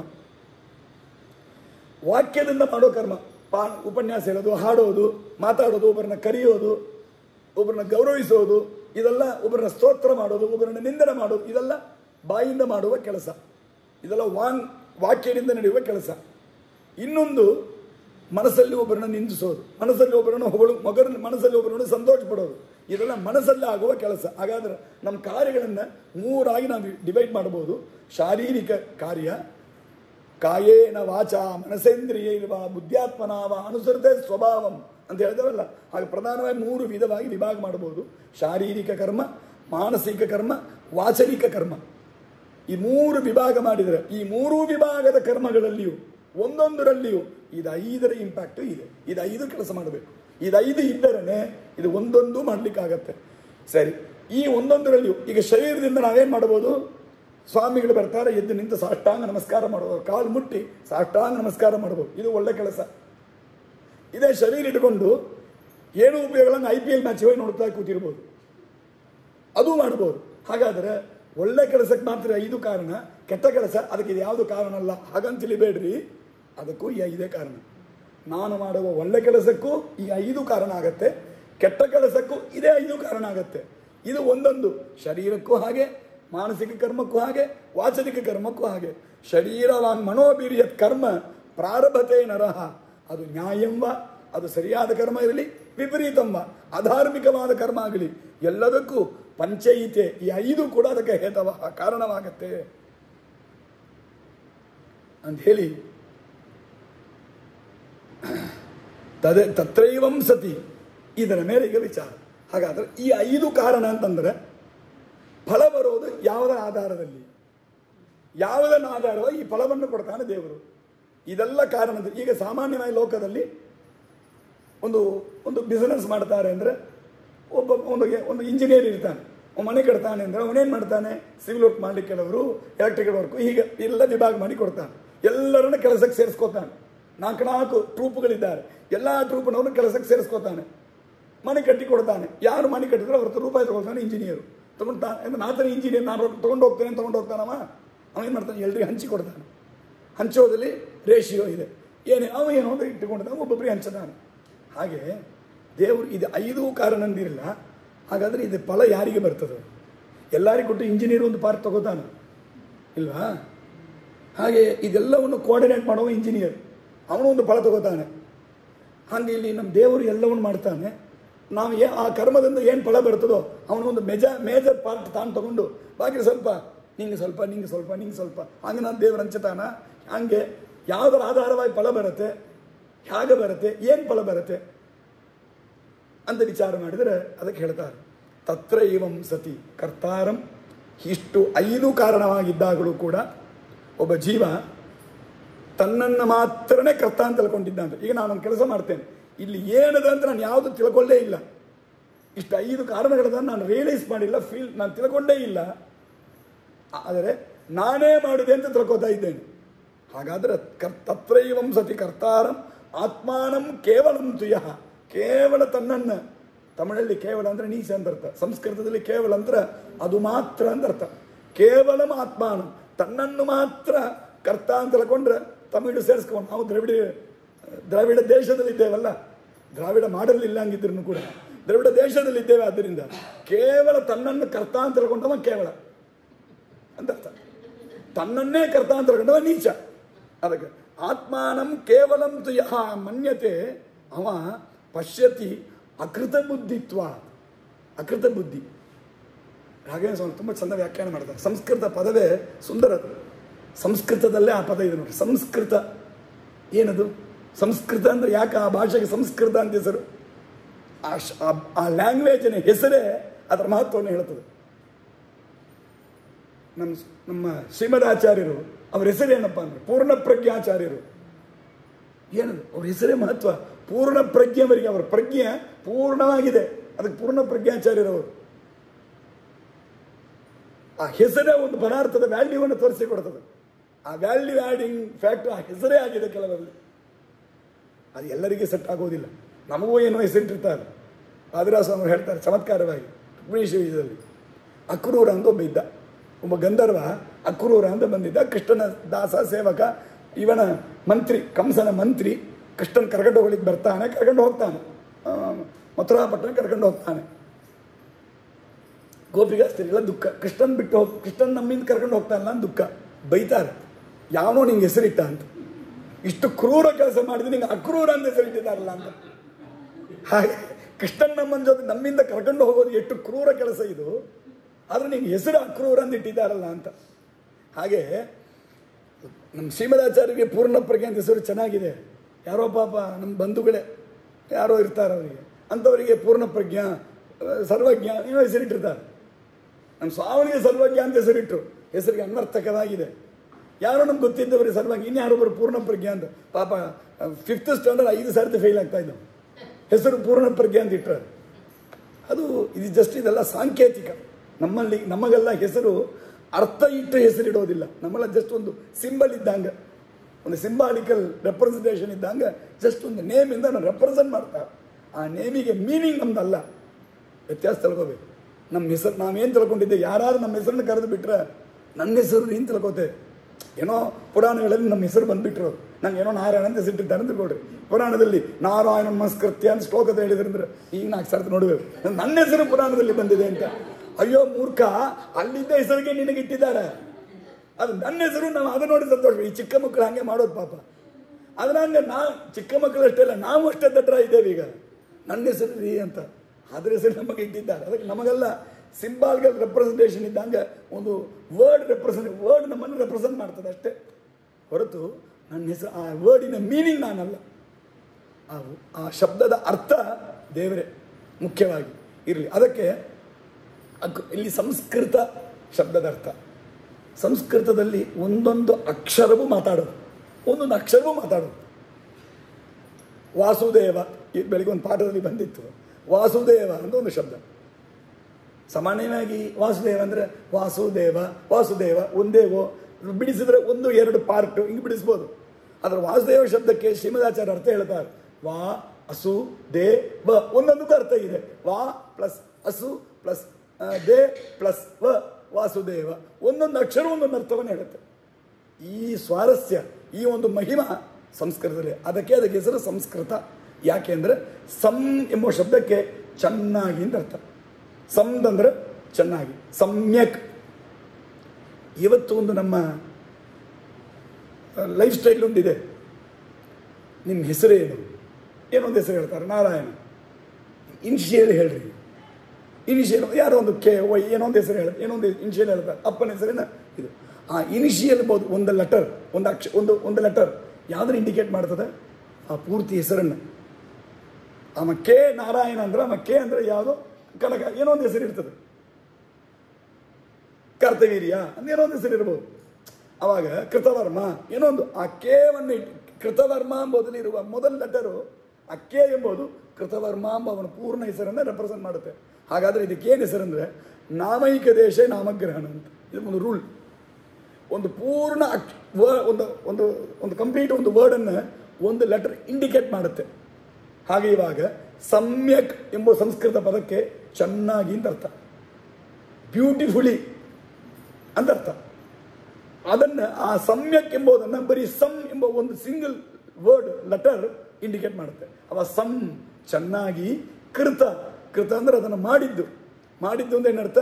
ಅದು ಏನು ಮಾಡಿದ್ರೆ ಇದಕ್ಕೆ ನಮಗೆ ಬೇಕಾದ ಫಲಗಳು, ರಿಸಲ್ಟ್ ಬರ್ಬೋದು, ಏನು ಬೇಕಾದರೂ ನಮಗೆ ಇದರಲ್ಲಿ ಸಿಗಬಹುದು, ಅದೆಲ್ಲ ಹಂಗೆ ಅದನ್ನು ಮಾಡಿದೆ. ಸಮ್ಯಕ್ ಕೃತ ಸಂಸ್ಕೃತ. ಕೃತ ಅಂದರೆ ನಾನು ಮಾಡಿದ್ದು ಅಂತ ಅರ್ಥ ಅಲ್ಲ. ಆ್ಯಕ್ಚುಲಿ ನಾನು ಅರ್ಥ ಮಾಡ್ಕೊಳ್ಳಿಕ್ಕೆ ಹಂಗೆ ಹೇಳ್ತಾ ಇದ್ದೇನೆ. ಹಾಗೆ ಇದ್ದದ್ದು ಬೇಸಿಕಲಿ ಹಂಗಿದೆ. ಸಂಸ್ಕೃತ ಯಾರು ಉಂಟು ಮಾಡಿದ್ದಿಲ್ಲ, ಸಂಸ್ಕೃತ ಭಾಷೆ ಮಾತ್ರ. ಬಾಕಿ ಎಲ್ಲ ಭಾಷೆಗಳು ಯಾರೋ ಉಂಟು ಮಾಡಿದ್ದು, ವ್ಯವಹಾರದಲ್ಲಿ ಬಂದದ್ದು. ಅದರ ಸಂಸ್ಕೃತ ಮಾತ್ರ ಹಾಗೇ ಇದ್ದದ್ದು, ಅನಾದಿನಿತ್ಯ. ಸಂಸ್ಕೃತ ಭಾಷೆಗೆ ಮಾತ್ರ ಈ ಮಹತ್ವ. ಇದು ವೇದಗಳಲ್ಲಿ ಹೇಳಿದ್ದಾರೆ. ಸತ್ಯಜ್ಞಾನ ತೀರ್ಥರು ಇದರ ಬಗ್ಗೆ ತುಂಬ ದೊಡ್ಡ ಚರ್ಚೆಗಳು ಮಾಡಿ ಸಿವಿಲ್ ಸೂಟ್ ಅಂತ ಹೇಳಿದಾರಲ್ವ, ಅಲ್ಲಿಲ್ಲ. ಮತ್ತು ಬ್ರಹ್ಮಸೂತ್ರದಲ್ಲಿ ಬಂದಿರುವ ವಿಷಯಗಳನ್ನು ಇಲ್ಲಿ ತೋರಿಸಿಕೊಡ್ತಾರೆ. ಚಾಂದೋಗ್ಯ ಉಪನಿಷತ್ತು ಬ್ರಹ್ಮಸೂತ್ರ ಇದರಲ್ಲಿ ಬಂದದ್ದನ್ನು ತುಂಬ ವಿಶೇಷವಾಗಿ ತಿಳಿಸ್ಕೊಡ್ತಾರೆ. ಅದು ಸಬ್ಜೆಕ್ಟ್ ಬೇರೆ ಹೋಗುತ್ತೆ. ಅದರಿಂದ ಇಲ್ಲಿ ಏನಾಯ್ತು ಅಂದರೆ, ಆ ಸಂಸ್ಕೃತ ಭಾಷೆನೇ ಸ್ವಾರಸ್ಯ. ಇಲ್ಲಿ ಏನಾಗಿದೆ ಅಂದರೆ ಅಕೃತ ಬುದ್ಧಿತ್ವ. ಸೊ ಸಂಸ್ಕೃತ ಎಂಬುದು ನಾವೇನು ಅರ್ಥ ತಿಳ್ಕೊಂಡೇವೆ, ಯಾವುದೊಂದು ತುಂಬ ಚೆನ್ನಾಗಿ ರೆಡಿ ಆಗಿದೆಯೋ, ನಮಗೆ ತುಂಬ ಬೆನಿಫಿಷರಿ ಆಗಿದೆಯೋ ಅದು ಸಂಸ್ಕೃತ. ಸುಕೃತ ಲೋಕದಲ್ಲಿ ಸುಕೃತ ಇದೆ. ಆ ಥರ ಸುಕೃತಿ, ದಾಸರ ಕೃತಿ. ಈ ಕೃ ಎಂಬುದರ ಮೇಲೆ ಎಲ್ಲ ಒಂದೇ ಫ್ಯಾಮಿಲಿ. ಆ ಫ್ಯಾಮಿಲಿಗೆ ಬಂದಿದ್ದೆಲ್ಲ ಬೇರೆ ಬೇರೆ ಶಬ್ದಗಳು. ದಾಸರ ಕೃತಿ. ಸೊ ಕೃತಿ, ಕೃತ ಇದೆಲ್ಲ ಒಂದೇ ಫ್ಯಾಮಿಲಿಗಳು ಬಂದದ್ದು. ದುಃಖರಂಕರಣೆಯಿಂದ ಬರ್ಬೋದು ಮೂಲವಾಗಿ. ಹಾಗೆ ಅಕೃತ ಎಂಬುದು ಯಾವಾಗಲೂ ನೆಗೆಟಿವ್ ಸೆನ್ಸನ್ನು ಕೊಡೋದು. ಅಕೃತ ಅಂದರೆ ಚೆನ್ನಾಗಿ ಮಾಡಿಲ್ಲ, ಅದೇನಷ್ಟು ಬೆನಿಫಿಷಿಯರ್, ಅದು ಸರಿಯಾಗಿಲ್ಲ ಅಂಥ ಬುದ್ಧಿ ಇದೆ ಇವನಿಗೆ. ಅಂದರೆ ಇವನ ಬುದ್ಧಿಯನ್ನು ರಾಪ್ತ ಮಾಡಲಿ, ನಿಮ್ಮ ಬುದ್ಧಿಯನ್ನು ಯಾರೂ ಸರಿ ಮಾಡಿಲ್ಲ, ಅಂಥ ಬುದ್ಧಿಯವರಿಗೆ ಇದು ತೋರ್ತದೆ ಅಂತ ಅರ್ಥ. ಅಕೃತ ಬುದ್ಧಿತ್ವ ಆ ಒಂದು ವರ್ಡ್ ತುಂಬ ರಾಘವೇಂದ್ರ ಸ್ವಾಮಿಗಳು ಚೆನ್ನಾಗಿ ಅದನ್ನು ವ್ಯಾಖ್ಯಾನ ಮಾಡ್ತಾರೆ. ಯಾಕಂದರೆ ಅಕೃತ ಬುದ್ಧಿತ್ವ, ಅದಕ್ಕೆ ರಾಘವೇಂದ್ರ ಸ್ವಾಮಿ ಅವರ ಪದವನ್ನೇ ಓದ್ತೇನೆ ನೋಡಿ. ಶ್ರವಣಾದಿ ಅಸಂಸ್ಕೃತ ಬುದ್ಧಿತ್ವ. ಒಬ್ಬನ ಬುದ್ಧಿ ಚೆನ್ನಾಗಬೇಕು ಅಂದರೆ ಏನು ಮಾಡಬೇಕಂದ್ರೆ ಕೇಳಬೇಕು, ಚೆನ್ನಾಗಿ ವಿಷಯಗಳನ್ನು ಓದಬೇಕು. ಓದೋದು, ಕೇಳೋದು. ನಮಗೆಲ್ಲ ಓದೋದು ಅಂದರೆ ಕೇಳೋದು ತಾನೆ. ಪುಸ್ತಕ ನೋಡೋದು ಓದೋದು ಅಂತ ಅರ್ಥ ಅಲ್ಲ. ಪುಸ್ತಕ ನೋಡಿದ್ರೆ ಏನೆಲ್ಲ ಗೊತ್ತಾಗ್ಬಿಡ್ತದ? ಅದೇನೊಂದು ಹೇಳ ತಿಳಿயாது ಅಂತ ತಿಳಿயாது ಅಂತ. ಹಾಗೆ ಪುಸ್ತಕ ನೋಡಿದ್ರೆ ಏನು ತಿಳಿಬೇಕು, ಏನು ಅರ್ಥ ಆಗೋದು? ಯಾರ ಗುರುಗಳು ಉಪದೇಶ ಮಾಡಿದಿರ್ತಾನೆ ಅದು ಅರ್ಥ ಆಗೋದು. ಪುಸ್ತಕದ ಉಪಯೋಗನೇ ಗುರುಗಳು ಉಪದೇಶ ಮಾಡಿದಿರ್ತಾನೆ, ಇಲ್ಲದಿದ್ದರೆ ಏನು ಉಪಯೋಗ ಇಲ್ಲ. ಹಾಗಾಗಿ ಶ್ರವಣಾದಿಗಳನ್ನು ಎಷ್ಟಕ್ಕೆಷ್ಟು ಕೇಳುತ್ತೇವೋ, ಭೂರಿ ಭಕ್ತಿ ಬರಾಕೇಚಿದ ಅತ್ಯಲ್ಪ ಶ್ರುತ ಸಂಪದ. ಇನ್ನು ಬಹುಶ್ರುತ ಮಹಾಗುಣ ಮಧ್ಯದಲ್ಲಿ ವರ್ಣನೆ ಮಾಡ್ತಾರೆ. ಬಹುಶ್ರುತ ಮಹಾಗುಣ, ತುಂಬ ವಿಷಯಗಳನ್ನು ದೊಡ್ಡವರು, ಜ್ಞಾನಿಗಳು, ಗುರುಗಳು ಹೇಳೋದನ್ನು ಕೇಳಿ ಕೇಳಿ ಕೇಳಿ ತುಂಬ ಬುದ್ಧಿ ಜಾಸ್ತಿ ಆಗಿರುತ್ತೆ. ತುಂಬ ಸ್ಥಳದಲ್ಲಿ ಉಪನ್ಯಾಸ ಮಾಡೋದಕ್ಕಿಂತ ಉಪನ್ಯಾಸ ಕೇಳೋರು ಮಹಾಬುದ್ಧಿವಂತರ ಇರ್ತಾರೆ. ಯಾಕಂದರೆ ಉಪನ್ಯಾಸ ಕೇಳೋರೆಲ್ಲ ದಿನಾ ಸ್ವಾಮಿಗಳು ಉಪನ್ಯಾಸ ಯೂಟ್ಯೂಬಲ್ಲಿ ಕೇಳಿರ್ತಾರೆ. ಉಪನ್ಯಾಸ ಮಾಡೋರು ನಾವು ಅದನ್ನು ಕೇಳೋದೇ ಇಲ್ಲ, ನಮಗೆ ಟೈಮ್ ಇರೋದಿಲ್ಲ, ನಾವು ಕೇಳೋದೇ ಇಲ್ಲ. ಉಪನ್ಯಾಸ ಕೇಳೋರು ಕೇಳಿರ್ತಾರೆ, ಏನಾಚಾರಿ ಹಿಂಗೆ ಹೇಳಿದ್ರಿ ಸ್ವಾಮಿಗಳು ಹಂಗೆ ಹೇಳಿದಾರಲ್ಲ ಅಂತ ಅವ್ರು ಕೇಳಿಬಿಡ್ತಾರೆ. ಓ ಹೌದಲ್ಲ, ಸಾರಿ ರೀ ತಪ್ಪು ಹೇಳಿದೆ ಅಂತ ಹೇಳ್ಕೊಬೇಕು. ಸ್ವಲ್ಪ ನಾನು ಒಳ್ಳೆ ಬುದ್ಧಿ ಇದ್ದರೆ, ಇಲ್ಲಾಂದರೆ ಒಂದು ಅರ್ಥ ಅದು ಒಂದು ಅರ್ಥ ನಾವೊಂದು ಅರ್ಥ ಅಂತ ಹೇಳ್ಬಿಟ್ಟು ಹೋಗ್ಬೇಕು. ಕೇಳೋರನ್ನ ಸ್ವಲ್ಪ ಅವ್ರನ್ನ ಮೋಸ ಮಾಡಿ ಬಿಡಬೇಕಷ್ಟೇ, ಹಿಂಗೇನೋ ಮಾಡಬೇಕು ಅಂತ ಏನು ಹೇಳೋದ್ರ ಉದ್ದೇಶ. ತುಂಬ ವಿಷಯಗಳನ್ನ ಕೇಳ್ತಾ ಕೇಳ್ತಾ ಕೇಳ್ತಾ ಒಳ್ಳೆ ಬುದ್ಧಿ ಬರುತ್ತೆ. ಆವಾಗಲೇ ನಮ್ಮ ಬುದ್ಧಿ ಸರಿಯಾದ ಹಾದಿಯಲ್ಲಿ ಹೋಗುತ್ತೆ. ನಮ್ಮ ಬುದ್ಧಿಯನ್ನು ಸರಿ ಮಾಡಲಿಕ್ಕೆ ಅದಕ್ಕೆ ದಾಸರು ಹೇಳ್ತಾರೆ, ದೊಡ್ಡ ಔಷಧ ಯಾವುದು ಅಂದರೆ ಶ್ರವಣವೇ ದೊಡ್ಡ ಔಷಧಿ ಸಂಸಾರ ರೋಗಕ್ಕೆ. ಭವರೋಗದ ಔಷಧ ಯಾವುದು ಅಂದರೆ ಶ್ರವಣ ಅಂತ ಕರೀತಾರೆ. ಅದಕ್ಕೆ ಯಾರು ಒಳ್ಳೆ ವಿಷಯಗಳನ್ನು ಚೆನ್ನಾಗಿ ಮತ್ತೆ ಮತ್ತೆ ರಿಪೀಟೆಡ್ ಆಗಿ ಕೇಳ್ತಾ ಇರ್ತಾರೋ ಅವರ ಬುದ್ಧಿ ಸರಿಯಾದ ಹಾದಿಯಲ್ಲಿ ಹೋಗುತ್ತೆ. ಅದಕ್ಕೆ ನಾಗೇಂದ್ರ ಸ್ವಾಮಿ ಹೇಳಿದರು, ಅಕೃತ ಬುದ್ಧಿತ್ವ ಅದಂದರೆ ಶ್ರವಣಾದಿಗಳಿಂದ ಅವರ ಬುದ್ಧಿ ಸಂಸ್ಕೃತ ಆಗಿಲ್ಲ, ಅಂದರೆ ಚೆನ್ನಾಗಿ ಆಗಿಲ್ಲ, ಅದರಿಂದ ಅವರಿಗಿಂತ ಬುದ್ಧಿ ತೋರ್ತದೆ ಅಂಥವ್ರು. ಪಶ್ಯತ್ ಅಕೃತ ಬುದ್ಧಿತ್ವ ನಸಪಶ್ಯತಿ ದುರ್ಮತಿ, ಅವನು ಯಾವುದನ್ನು ಸರಿಯಾಗಿ ಅಪ್ರೋಚ್ ಮಾಡೋದೇ ಇಲ್ಲ, ಅವನೆಲ್ಲವೂ ಫೇಲಿಯರ್ ಆಗತ್ತೆ. ಯಾಕೆ? ಇಷ್ಟು ಜನ ಇರೋವಾಗ ತಾನೊಬ್ಬನೇ ಕಾರಣ ಅಂತ ಹೇಳ್ಕೊಂಡ್ರೆ ಅದು ಸರಿ ಇಲ್ಲ ತಾನೆ. ಯಾವುದೋ ಒಂದು ಆಟದಲ್ಲಿ ಎಲ್ಲರೂ ಆಟ ಆಡ್ತಾರೆ, ಇವನಿಂದ ಗೆದ್ದಿದೆ ಅಂತ ಕೂಡ ಅವೇನಂತ ಅನ್ಕೊನೆಗೆ, ಇದು ನಾವು ಒಬ್ಬರದೇ ಅಲ್ಲ, ಏನೋ ಇದಾಯಿತು, ನಮ್ಮ ಟೀಮ್ ವರ್ಕ್ ಇದು, ನಮ್ಮ 11 ಜನರು ಸೇರಿದ್ದಕ್ಕೆ ಇದಾಯಿತು, ನನ್ನ ಒಬ್ಬನದಲ್ಲ, ನಾನೇನೋ ಹೊಡೆದೆ, ನನ್ಗಿದು ಹೆಚ್ಚು ಹೊಡೆಯುವಂಗೆ ಇವ ಬಾಲ್ ಹಾಕಿದ್ದ ಅಂದರೆ, ಹೊಡೆದದ್ದೆಲ್ಲ ತಿಳಿಲಾಗ ಅವನು ಬಿಟ್ಟಿದ್ದ ಅಂದರೆ ಅವಾಗ ಎಲ್ಲರೂ ಸೇರಿದ್ದನಾಗಿರಬೇಕು. ಅದನ್ನು ತಿಳಿದಾಗ ಎಲ್ಲ ನಂದೇ, ನಾತನ ದೊಡ್ಡವ ಅಂತ ಹೇಳ್ಕೊಂಡ ಅಂದರೆ ಅವನ ಅಹಂಕಾರಿ ದುರಹಂಕಾರಿ ಅಂತ ಬೈತೇವೆ. ಅಲ್ಲೆಲ್ಲ ಬೈದ ನಾವೇನು ಮಾಡ್ತೇವೆ? ಕನ್ನಡಿ ಮುಂದೆ ನೋಡ್ಕೊಬೇಕಲ್ಲ ನಮ್ಮನ್ನು. ನಾವು ಬೇರೆಯವರನ್ನೆಲ್ಲ ದುರಹಂಕಾರಿಗಳು ಒಂದು ಬೈಯುವ ನಾವು ಏನು ಮಾಡ್ತೇವೆ ಹೋದ ಕನ್ನಡಿ ಮುಂದೆ ನೋಡ್ಕೊಬೇಕು. ಮನೆ ಯಾರು ಕಟ್ಟಿದ್ರು? ನಾ ಕಟ್ಟಿದೆ. ಯಾರು ಸಂಪಾದಿಸಿದ್ರು? ನಾ ಸಂಪಾದಿಸಿದೆ. ಎಲ್ಲ ನಾನು ನಾನು ನಾನು ಅಂತ ಹೇಳ್ಕೋತೇವಲ್ಲ. ಆವಾಗ ಇಷ್ಟು 5 ಕಾರಣಗಳು ಇರುವಾಗ, ಪ್ರಧಾನವಾಗಿ 5, ಅದರೊಳಗೆ ಕ್ಲಾಸಿಫೈ ಮಾಡಿದ್ರೆ 108 ಇರ್ತದೆ, ಕೋಟ್ಯಾನುಗಟ್ಟಲೆ ಇರ್ತದೆ. ಇಷ್ಟೆಲ್ಲ ಇರುವಾಗ ನಮ್ಮನ್ನಂದ್ರೆ ನಾವು ಹೇಳ್ಕೊಂಡವ ಅಕೃತ ಬುದ್ಧಿತ್ವ ನಸಪಶ್ಯತಿ ದುರ್ಮತಿ, ಅವ ಸರಿಯಾದ ವಿಷಯವನ್ನು ತಿಳ್ಕೊಳ್ಳೋದಿಲ್ಲ. ಸರಿ, ತಿಳ್ಕೊಂಡ್ರೆ ಏನಾಗುತ್ತೆ? ತಿಳ್ಕೊಳ್ಳದೆ ಅವನ ಬೈದಿ, ತಿಳ್ಕೊಂಡ್ರೆ ಅವನಿಗೊಂದು ದೊಡ್ಡ ಲಾಭ ಇರಬೇಕಲ್ಲ. ಅದಕ್ಕೆ ಹೇಳ್ತಾರೆ, ಯಸ್ಯ ನಾಹಂಕೃತೋ ಭಾವ ಬುದ್ಧಿರ್ಯಸ್ಯ ನ ಲಿಪ್ಯತೆ ಹತ್ವಾಪಿ ಸೈಮಾನ್ ಲೋಕಾನ್ ನಹಂತಿ ನ ನಿಬದ್ಧತೆ. ಈ ಶ್ಲೋಕಕ್ಕೆ ನಮ್ಮ ಮಧ್ವಾಚಾರ್ಯರು, ನಮ್ಮ ವಾಯುದೇವರು ಮಧ್ವಾಚಾರ್ಯ ಅವತಾರ ಮಾಡಿದ್ದಾರಲ್ಲ, ಇವರನ್ನು ಶರಣ ಹೊಂದಿದರ್ಥನೇ ಈ ಶ್ಲೋಕಕ್ಕೆ ಸರಿಯಾದ ಅರ್ಥ ತಿಳಿಯೋದು. ಇಲ್ಲ ಹಂಗಿದ್ದರೆ ವಿಪರೀತ ಅರ್ಥ ತಿಳಿಯೋದು. ಈ ವಿಪರೀತ ಅರ್ಥ ನಾನು ತೋರಿಸ್ತೇನೆ, ಏನು ಅಂತ ಸ್ಥೂಲವಾಗಿ ಹೇಳ್ತೇನೆ. ಅದು ಹ್ಯಾಂಗೆ ಪ್ರಾಕ್ಟಿಕಲ್ ಅಪ್ಲಿಕೇಬಲ್ ನೀವು ಯೋಚನೆ ಮಾಡ್ಕೊಳ್ಳಿ, ಸಾಧ್ಯವೇ ಇಲ್ಲ.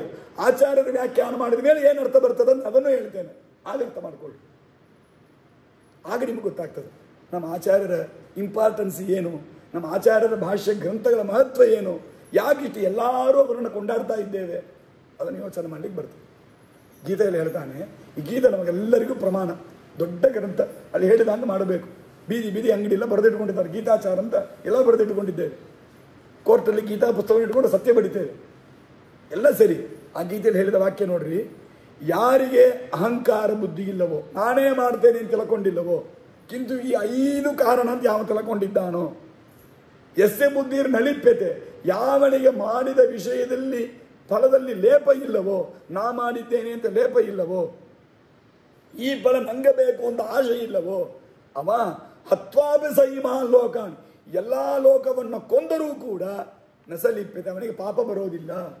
ಎಲ್ಲರನ್ನು ಕೊಂದ್ಬಿಟ್ರು ಅರೆಸ್ಟ್ ಮಾಡಬಾರ್ದು. ಈಗ ಎಲ್ಲ ಇದಿಟ್ಕೊಂಡು ಗನ್ ಇಟ್ಕೊಂಡು ಎಲ್ಲರೂ ಶೂಟ್ ಮಾಡಿದ್ರು ಕೂಡ ಅವನು ಅರೆಸ್ಟ್ ಮಾಡಬಾರ್ದು ಅಂತ ತೋರ್ತದೆ ಗೀತೆಗೆ ಅರ್ಥ. ಹಿಂಗೆ ಒಪ್ಕೊಂಬೋಣ, ಇದು ಅರ್ಥ ಕರೆಕ್ಟಾ? ಪ್ರಾಕ್ಟಿಕಲ್ ಸರಿಯಾ? ಲಾಜಿಕಲ್ ಕರೆಕ್ಟಾ? ಇದು ಅದು ಗೀತೆಯಲ್ಲಿ ಹೇಳಿದ್ದಾರಲ್ಲ, ಹ್ಯಾಂಗೆ ಅರ್ಥ ಮಾಡ್ಕೊಬೇಕು ಇದನ್ನು? ಇವಾಗ ಈ ಗೀತೆ ಶ್ಲೋಕ ಕೊಟ್ಟು ನೀವು ನಮಗೆ ಸಂಸ್ಕೃತ ತಿಳಿಯೋದು, ನಾವು ಒಳ್ಳೆ ಸಂಸ್ಕೃತ ದೊಡ್ಡ ಪಂಡಿತ, ಈ ಶ್ಲೋಕಕ್ಕೆ ಇಷ್ಟದನ್ನು ಅರ್ಥ ತೋರೋದು. ಎಂಥ ದೊಡ್ಡ ಮಹಾಪಂಡಿತ ಬರೀ ಸಂಸ್ಕೃತದಲ್ಲಿ ಪಂಡಿತನಾಗಿದ್ದರೂ ಈ ಶ್ಲೋಕಕ್ಕೆ ಅಷ್ಟೇ ಇಷ್ಟೇ ತಿಳಿಯೋದು ಅವನಿಗೆ. ಅಂದರೆ ವರ್ಡಿಗೆ ಅಷ್ಟೇ, ವೊಕ್ಯಾಬ್ಯುಲರಿ ಅಷ್ಟೇ ತಾನೇ ಇದೆ ಅಂತ ಶ್ರೀಮದ್ ಆಚಾರ್ಯ ಹೇಳ್ತಾರೆ. ಈಗ ನಮ್ಮ ಆಚಾರ್ಯ ಹೇಳೋ ಅರ್ಥ ನೋಡಿ, ಯಾರೊಬ್ಬರು ಇದೆಲ್ಲ ಅಹಂಕಾರ ಇರಬಾರ್ದು. ಇದು ಎಲ್ಲರಿಗೂ ಜನರಲ್, ಯಾವ ಕರ್ತ ಒಂದು ಕೆಲಸ ಮಾಡುವ ಯಾರಿಗೂ ನಾನು ಮಾಡಿದೆ ಅಂತ ಅಹಂಕಾರ ಇರಬಾರ್ದು. ಕಿಂತು ಇದೆಲ್ಲ ಕಾರಣ ಆಗಿದೆ, ಅದರೊಳಗೆ ನಾನೂ ಒಂದು ಚಿಕ್ಕ ಕಾರಣ ಆಗಿದ್ದೇನೆ ಅಂತ ತಿಳ್ಕೊಬೇಕು. ಅವರ ಪ್ರೇರಣೆಯಿಂದ, ಅವರ ಅನುಗ್ರಹದಿಂದ ನಾನೂ ಆಗಿದ್ದೇನೆ ಅಂತ ತಿಳಿಯೋದು, ಇದು ಒಂದು. ಎಸ್ಸೆ ನಾಹಂಕೃತೋಭಾವ ಎಸ್ಸೆ ಬುದ್ಧಿರ ನಲಿಪ್ಯತೆ, ಆದ್ದರಿಂದ ಈ ಫಲ ಎಲ್ಲವೂ ನನಗೇ ಬೇಕು, ನನ್ನ ಫಲಗೋಸ್ಕರ ಮಾಡಿದೆ ಅಂತ ಆ ಬುದ್ಧಿ ಇರಬಾರ್ದು, ಫಲದೃಷ್ಟಿಯಿಂದ ಮಾಡಿರಬಾರ್ದು. ಇಂಥವನು ಇದು ಜನರಲಿ ಎಲ್ಲರಿಗೂ. ಅದರೊಳಗೆ ಒಂದು ಎಕ್ಸಾಂಪಲಿಗೆ ಈಗೇನು ಮಾಡ್ತಾರೆ, ಯಾವುದೋ ಒಂದು ಕೇಳಿದೆ, ಬಾಳೆಹಣ್ಣು ಅಂದರೆ ಏನು ಅಂತ ಕೇಳಿದೆ. ಯಾವ ಚಿಕ್ಕ ಕೂಸು ಪಾಪ, ಬಾಳೆಹಣ್ಣು ಯಾವುದು? ಈ ಹಣ್ಣು ತೆಗೆದು ಬಾಳೆಹಣ್ಣು ತೆಗೆದು ತೋರಿಸ್ಬಿಡುತ್ತೆ. ಅವಾಗ ಈ ಬಾಳೆಹಣ್ಣೆ ಇಷ್ಟು ಹುಟ್ಟಿದೆ, ಅದು ನಾನು ಪೂರ್ತಿ ಕೈಯಲ್ಲಿ ತೋರಿಸಿ ಇದು ಬಾಳೆಹಣ್ಣು ಅಂತ ಕೈಯಲ್ಲಿ ಹಿಡಿದು ತೋರಿಸ್ಬಿಡ್ತೇನೆ. ಗಂಟೆ ಯಾವುದು ಅಂದ್ರೆ ಇದು ಗಂಟೆ ಅಂತ ಕೈಯಲ್ಲಿ ಆಡಿಸಿ ಬಾಡಿಸಿ ತೋರಿಸ್ಕೊಡ್ತೇನೆ. ಯಾನೆ ಯಾವುದು ಅಂತ ಕೇಳ್ತದೆ. ಯಾನೆ ನಿನ್ನ ಕೈಲಿ ತೆಗೆದು ತೋರಿಸಲ್ಲ, ನಾನು ತೋರಿಸ್ಲಿಕ್ಕೆ ಆಗತ್ತಾ? ಅವಾಗೇನು ಮಾಡ್ತೇವೆ, ಯಾನೆ ಯಾವುದೋ ಒಂದು ಭಾಗವನ್ನು ತೋರಿಸಿ ಇದು ಕಂಬ ಯಾವುದು ಅಂದ್ರೆ ನೋಡಿ, ಇಲ್ಲಿ ಯಾನೆ ಕಂಬ ಯಾವುದು ಅಂತ ಕೇಳ್ತಾ. ಕಂಬ ಅಂದರೆ ಯಾವುದು? ಇದು ಕಂಬ ಅಂತ ಹೇಳ್ತೇನೆ. ಇದೇ ಕಂಬವಾ? ಅಲ್ಲಿಂದ ಇಷ್ಟು ತನಕ ಇದೆ ಕಂಬ. ನಾ ಏನು ಮಾಡಿರಬೇಕು, ಬಾಳೆಹಣ್ಣು ನೀನು ತೆಗೆದು ತೋರಿಸುವಂಗ ಕಂಬ ಹೀಗೊಂದ್ಸರಿ ಪೂರ್ತಿ ತಡಬರಿಸಿಕೊಟ್ಟು ಇದು ಕಂಬ ಅಂತ ತೋರಿಸ್ಬೇಕು. ಹಂಗ ತೋರಿಸ್ಲಿಕ್ತೇವೆ? ಇಲ್ಲ. ಇದಕ್ಕೇನಿಸ್ತಾರೆ, ಶೃಂಗಿಗ್ರಾಹಕ ನ್ಯಾಯ ಅಂತ ಹೆಸರಿದಕ್ಕೆ ಶಾಸ್ತ್ರದಲ್ಲಿ. ಶೃಂಗಿಗ್ರಾಹಕ ನ್ಯಾಯ. ಇದು ತನ್ನದು ಒಂದು ಸ್ಯಾಂಪಲಿಗೆ ತೆಗೆದು ಹೇಳೋದು. ಸಿಂಪಳಾಗಿ ಹೇಳಬೇಕಂದ್ರೆ ಸ್ಯಾಂಪಲನ್ನು ತೋರಿಸೋದು. ಇದು ತಾನ ಹಾಗಂತ ತೋರಿಸ್ತೇವೆ. ಹಾಗೆ ಒಂದು ಜನರಲ್ ಕಾನ್ಸೆಪ್ಟನ್ನು ಹೇಳಬೇಕಾದಾಗ ಅಪ್ಲಿಕೇಶನ್ ತೋರಿಸಲಿಕ್ಕೆ ಏನು ಮಾಡಬೇಕು, ಒಂದು ಸ್ಯಾಂಪಲನ್ನು ತೆಗೆದು ತೋರಿಸಬೇಕು. ಕಾನ್ಸೆಪ್ಟ್ ಅರ್ಥ ಆಗುತ್ತೆ. ಒಂದು ಹೋಲ್ ಕಾನ್ಸೆಪ್ಟ್ ಜನರಲ್ ಆಗಿರೋದು ಅಂತ ಹೇಳೋ ಕಾಲಕ್ಕೆ ಒಂದು ಸ್ಯಾಂಪಲನ್ನು ತೆಗೆದು ತೋರಿಸಬೇಕು. ಆ ಸ್ಯಾಂಪಲ್ ಯಾವಾಗಲೂ 1-2 ಅಪ್ಲೈ ಆಗ ಅಷ್ಟೇ ಇರೋದು. ಅದಕ್ಕೆ ಮಾತ್ರ ಅಪ್ಲಿಕಬಲ್ ಅದು. ಆ ಸ್ಯಾಂಪಲನ್ನು ಎಲ್ಲರಿಗೂ ಅಪ್ಲೈ ಮಾಡಲಿಕ್ಕೆ ಹೋಗಬಾರ್ದು, ಇಲ್ವಾ? ಇದು ಜನರಲ್ ರೂಲ್. ನಾವು ಅರ್ಥ ಮಾಡ್ಕೊಂಡದ್ದು. ಈ ಅರ್ಥ ಮಾಡ್ಕೊಂಡ್ರೆ ಈ ಗೀತಾ ಶ್ಲೋಕ ಸರಿ ಅರ್ಥ ಆಗುತ್ತೆ. ಏನಂದ್ರೆ, ಯಾರಿಗೆ ಈ ಥರ ಅಹಂಕಾರ ಬುದ್ಧಿ ಇರೋದಿಲ್ಲ, ಯಾರಿಗೆ ಫಲದಲ್ಲಿ ಆಶೆ ಇರೋದಿಲ್ಲ, ಅಂಥವನು ಪರಮಾತ್ಮನೇ ಸ್ವತಂತ್ರ ಕರ್ತ, ನಾನು ಪರಾಧೀನ ಕರ್ತ, ಈ ಎಲ್ಲ ಗುಣಾದಿಗಳ ಅಧೀನವಾಗಿ ನಾನು ಕರ್ಮ ಮಾಡ್ತೇನೆ, ಕೇವಲ ಪರಮಾತ್ಮನ ಪ್ರೀತಿಗಾಗಿ ಮಾಡಿದ್ದೇನೆ, ಇದರಿಂದ ಪರಮಾತ್ಮನ ತೃಪ್ತನಾಗಲಿ. ಹಾಗಂದ ಇಷ್ಟ ಅನುಸಂಧಾನ ಈ ಪೂರ್ವಾರ್ಧ ಪೂರ್ತಿ ಅರ್ಥ. ಎಸ್ಸೆ ನಾಹಂಕೃತೋ ಭಾವ ಎಸ್ಸೆ ಬುದ್ಧಿರನ್ನ ಲಿಪ್ಯತೆ ಅಂತ ಇಷ್ಟದರ ಅರ್ಥ ಅದು. ಅವನು ಅಂಥವರಲ್ಲಿ ಯಾರೊಬ್ಬರು ಸ್ಯಾಂಪಲ್ ಹೇಳ್ರಿ, ಅದರಲ್ಲಿ ಯಾರೊಬ್ಬರು ಯಮಧರ್ಮ. ಇಂಥ ಮಾಡೋವರಲ್ಲಿ ಒಂದು ಚಿಕ್ಕ ಸ್ಯಾಂಪಲ್ ಯಮಧರ್ಮ. ಅವನು ಹತ್ವಾಪಿ ಎಲ್ಲ ಜನರನ್ನು ಕೊಂದರೂ ಕೂಡ ನಲಿಪ್ಯತೆ, ಅವನಿಗೆ ಪಾಪ ಬರೋದಿಲ್ಲ. ಈ ಅರ್ಥ ಎಷ್ಟು ಚೆನ್ನಾಗಿದೆ ನೋಡ್ರಿ. ಯಾರು ಕೊಂದರೂ ಅವನಿಗೆ ಪಾಪ ಬರೋದಿಲ್ಲ ಅಂತ ಹೀಗೆ ಜನರಲೈಸ್ಡ್ ಅರ್ಥ ಮಾಡಬಾರ್ದು. ಹೀಗೆ ಮಾಡೋರಿಗೆ ಈಗ ಸ್ಯಾಂಪಲ್ ಪೂರ್ವಾರ್ಧ ಜನರಲೈಸ್ಡ್ ಆಗಿದೆ, ಉತ್ತರಾರ್ಧ ಸೆಕೆಂಡ್ ಹಾಫು ಏನು ಮಾಡಿದೆ, ಪರ್ಟಿಕ್ಯುಲರ್ ಅಂದ್ರೆ ಯಾರೋ ಒಬ್ಬರನ್ನ ಸ್ಯಾಂಪಲ್ ತೆಗೆದು ಹೇಳ್ತದೆ. ಈಗ ನಾವೊಬ್ಬರನ್ನ ಹೋಗಿ ಹೊಡಿತೇನೆ, ಸುಮ್ಮನೆ ಯಾರೋ ಕೂತಿದ್ರು, ಹೋಗಿ 2 ಗಲ್ಲಕ್ಕೆ ಹೊರಡಿದೆ, ನನ್ನನ್ನು ಬೈತೀರಿ ಇವಾಗ, ಏನ್ರಿ ಸುಮ್ಮನೆ ಕೂತಾರ ಪಾಪ, ಅವ್ರನ್ನ ಯಾಕೆ ಹೊಡಿತೀರಿ, ಅವರೇನ್ರಿ ತಪ್ಪು ಮಾಡಿದರು? ಏನೋ ತಪ್ಪು ಮಾಡಿದರೆ ಬಡಿಬೋದು, ತಪ್ಪು ಮಾಡಿದ್ರು ನೀವು ಬಡಿಬಾರ್ದು. ನೀವೇನು ಅವ್ರ ಗುರುಗಳ, ಅವ್ರ ಅಪ್ಪನ, ಅವ್ರ ಅಮ್ಮನ, ನೀವೇನು ಪೊಲೀಸಾ? ಹಾಗಾದ್ರೆ ಇವ್ರ ಥರ ಬಡಿಬೇಕು, ಬೇರೆಯವ್ರಿಗೆ ಬಡಿಬಾರ್ದು ಅಂತ ನಾವು ಒಂದು ರೂಲ್ ಇಟ್ಕೊಂಡಿದ್ದೇವೆ ತಾನೆ. ನೀವು ಸಿಹಿಯಾಗಿ ಇನ್ನೊಬ್ಬರನ್ನ ಬಡಿದು ನಿಮ್ಮ ಬಡಿಲಿಕ್ಕೆ ಏನು ಅಧಿಕಾರ ಅದ ಅಂತ ನೆಕ್ಸ್ಟ್ ಕೇಳ್ತೀರಿ, ಅಂದರೆ ನಿಮಗೆ ಪಾಪ ಬರ್ತದೆ ಅಂತ ಬೈತೀರಿ. ನಿಮಗೆ ಒಬ್ಬರನ್ನು ಸುಮ್ಮನೆ ಹೊಡೆದರೆ ಪಾಪ ಬರ್ತದೆ. ಯಮಧರ್ಮ ದಿನ ಬೆಳಗಾದ್ರೆ ಎಷ್ಟು ಜನರನ್ನು ಏನು ಮಾಡ್ತಾನೆ, ಹೊಡೆಯೋದಲ್ಲ ಸಾಯಿಸ್ತಾ ಇದ್ದಾನೆ. ಚಿಕ್ಕ ಮಕ್ಕಳಿಂದ ಮುದುಕರ ತನಕ, ಗಂಡಸರಿಂದ ಹೆಂಗಸರ ತನಕ ಎಲ್ಲರನ್ನು ಕೊಳ್ತಾನೆ. ಯಮಧರ್ಮನಿಗೆ ಏನಾದರೂ ಪಾಪ ಬರ್ತದ? ಯಾಕೆ ಬರೋದಿಲ್ಲ ಯಮಧರ್ಮನಿಗೆ ಪಾಪ? ಈ ಶ್ಲೋಕದ ಅರ್ಥ. ಯಾಕೆ ಯಮಧರ್ಮ ಏನು ಮಾಡ್ತಾನೆ ಇವಾಗ, ಹ್ಯಾಂಗ ಮಾಡ್ತಾನೆ?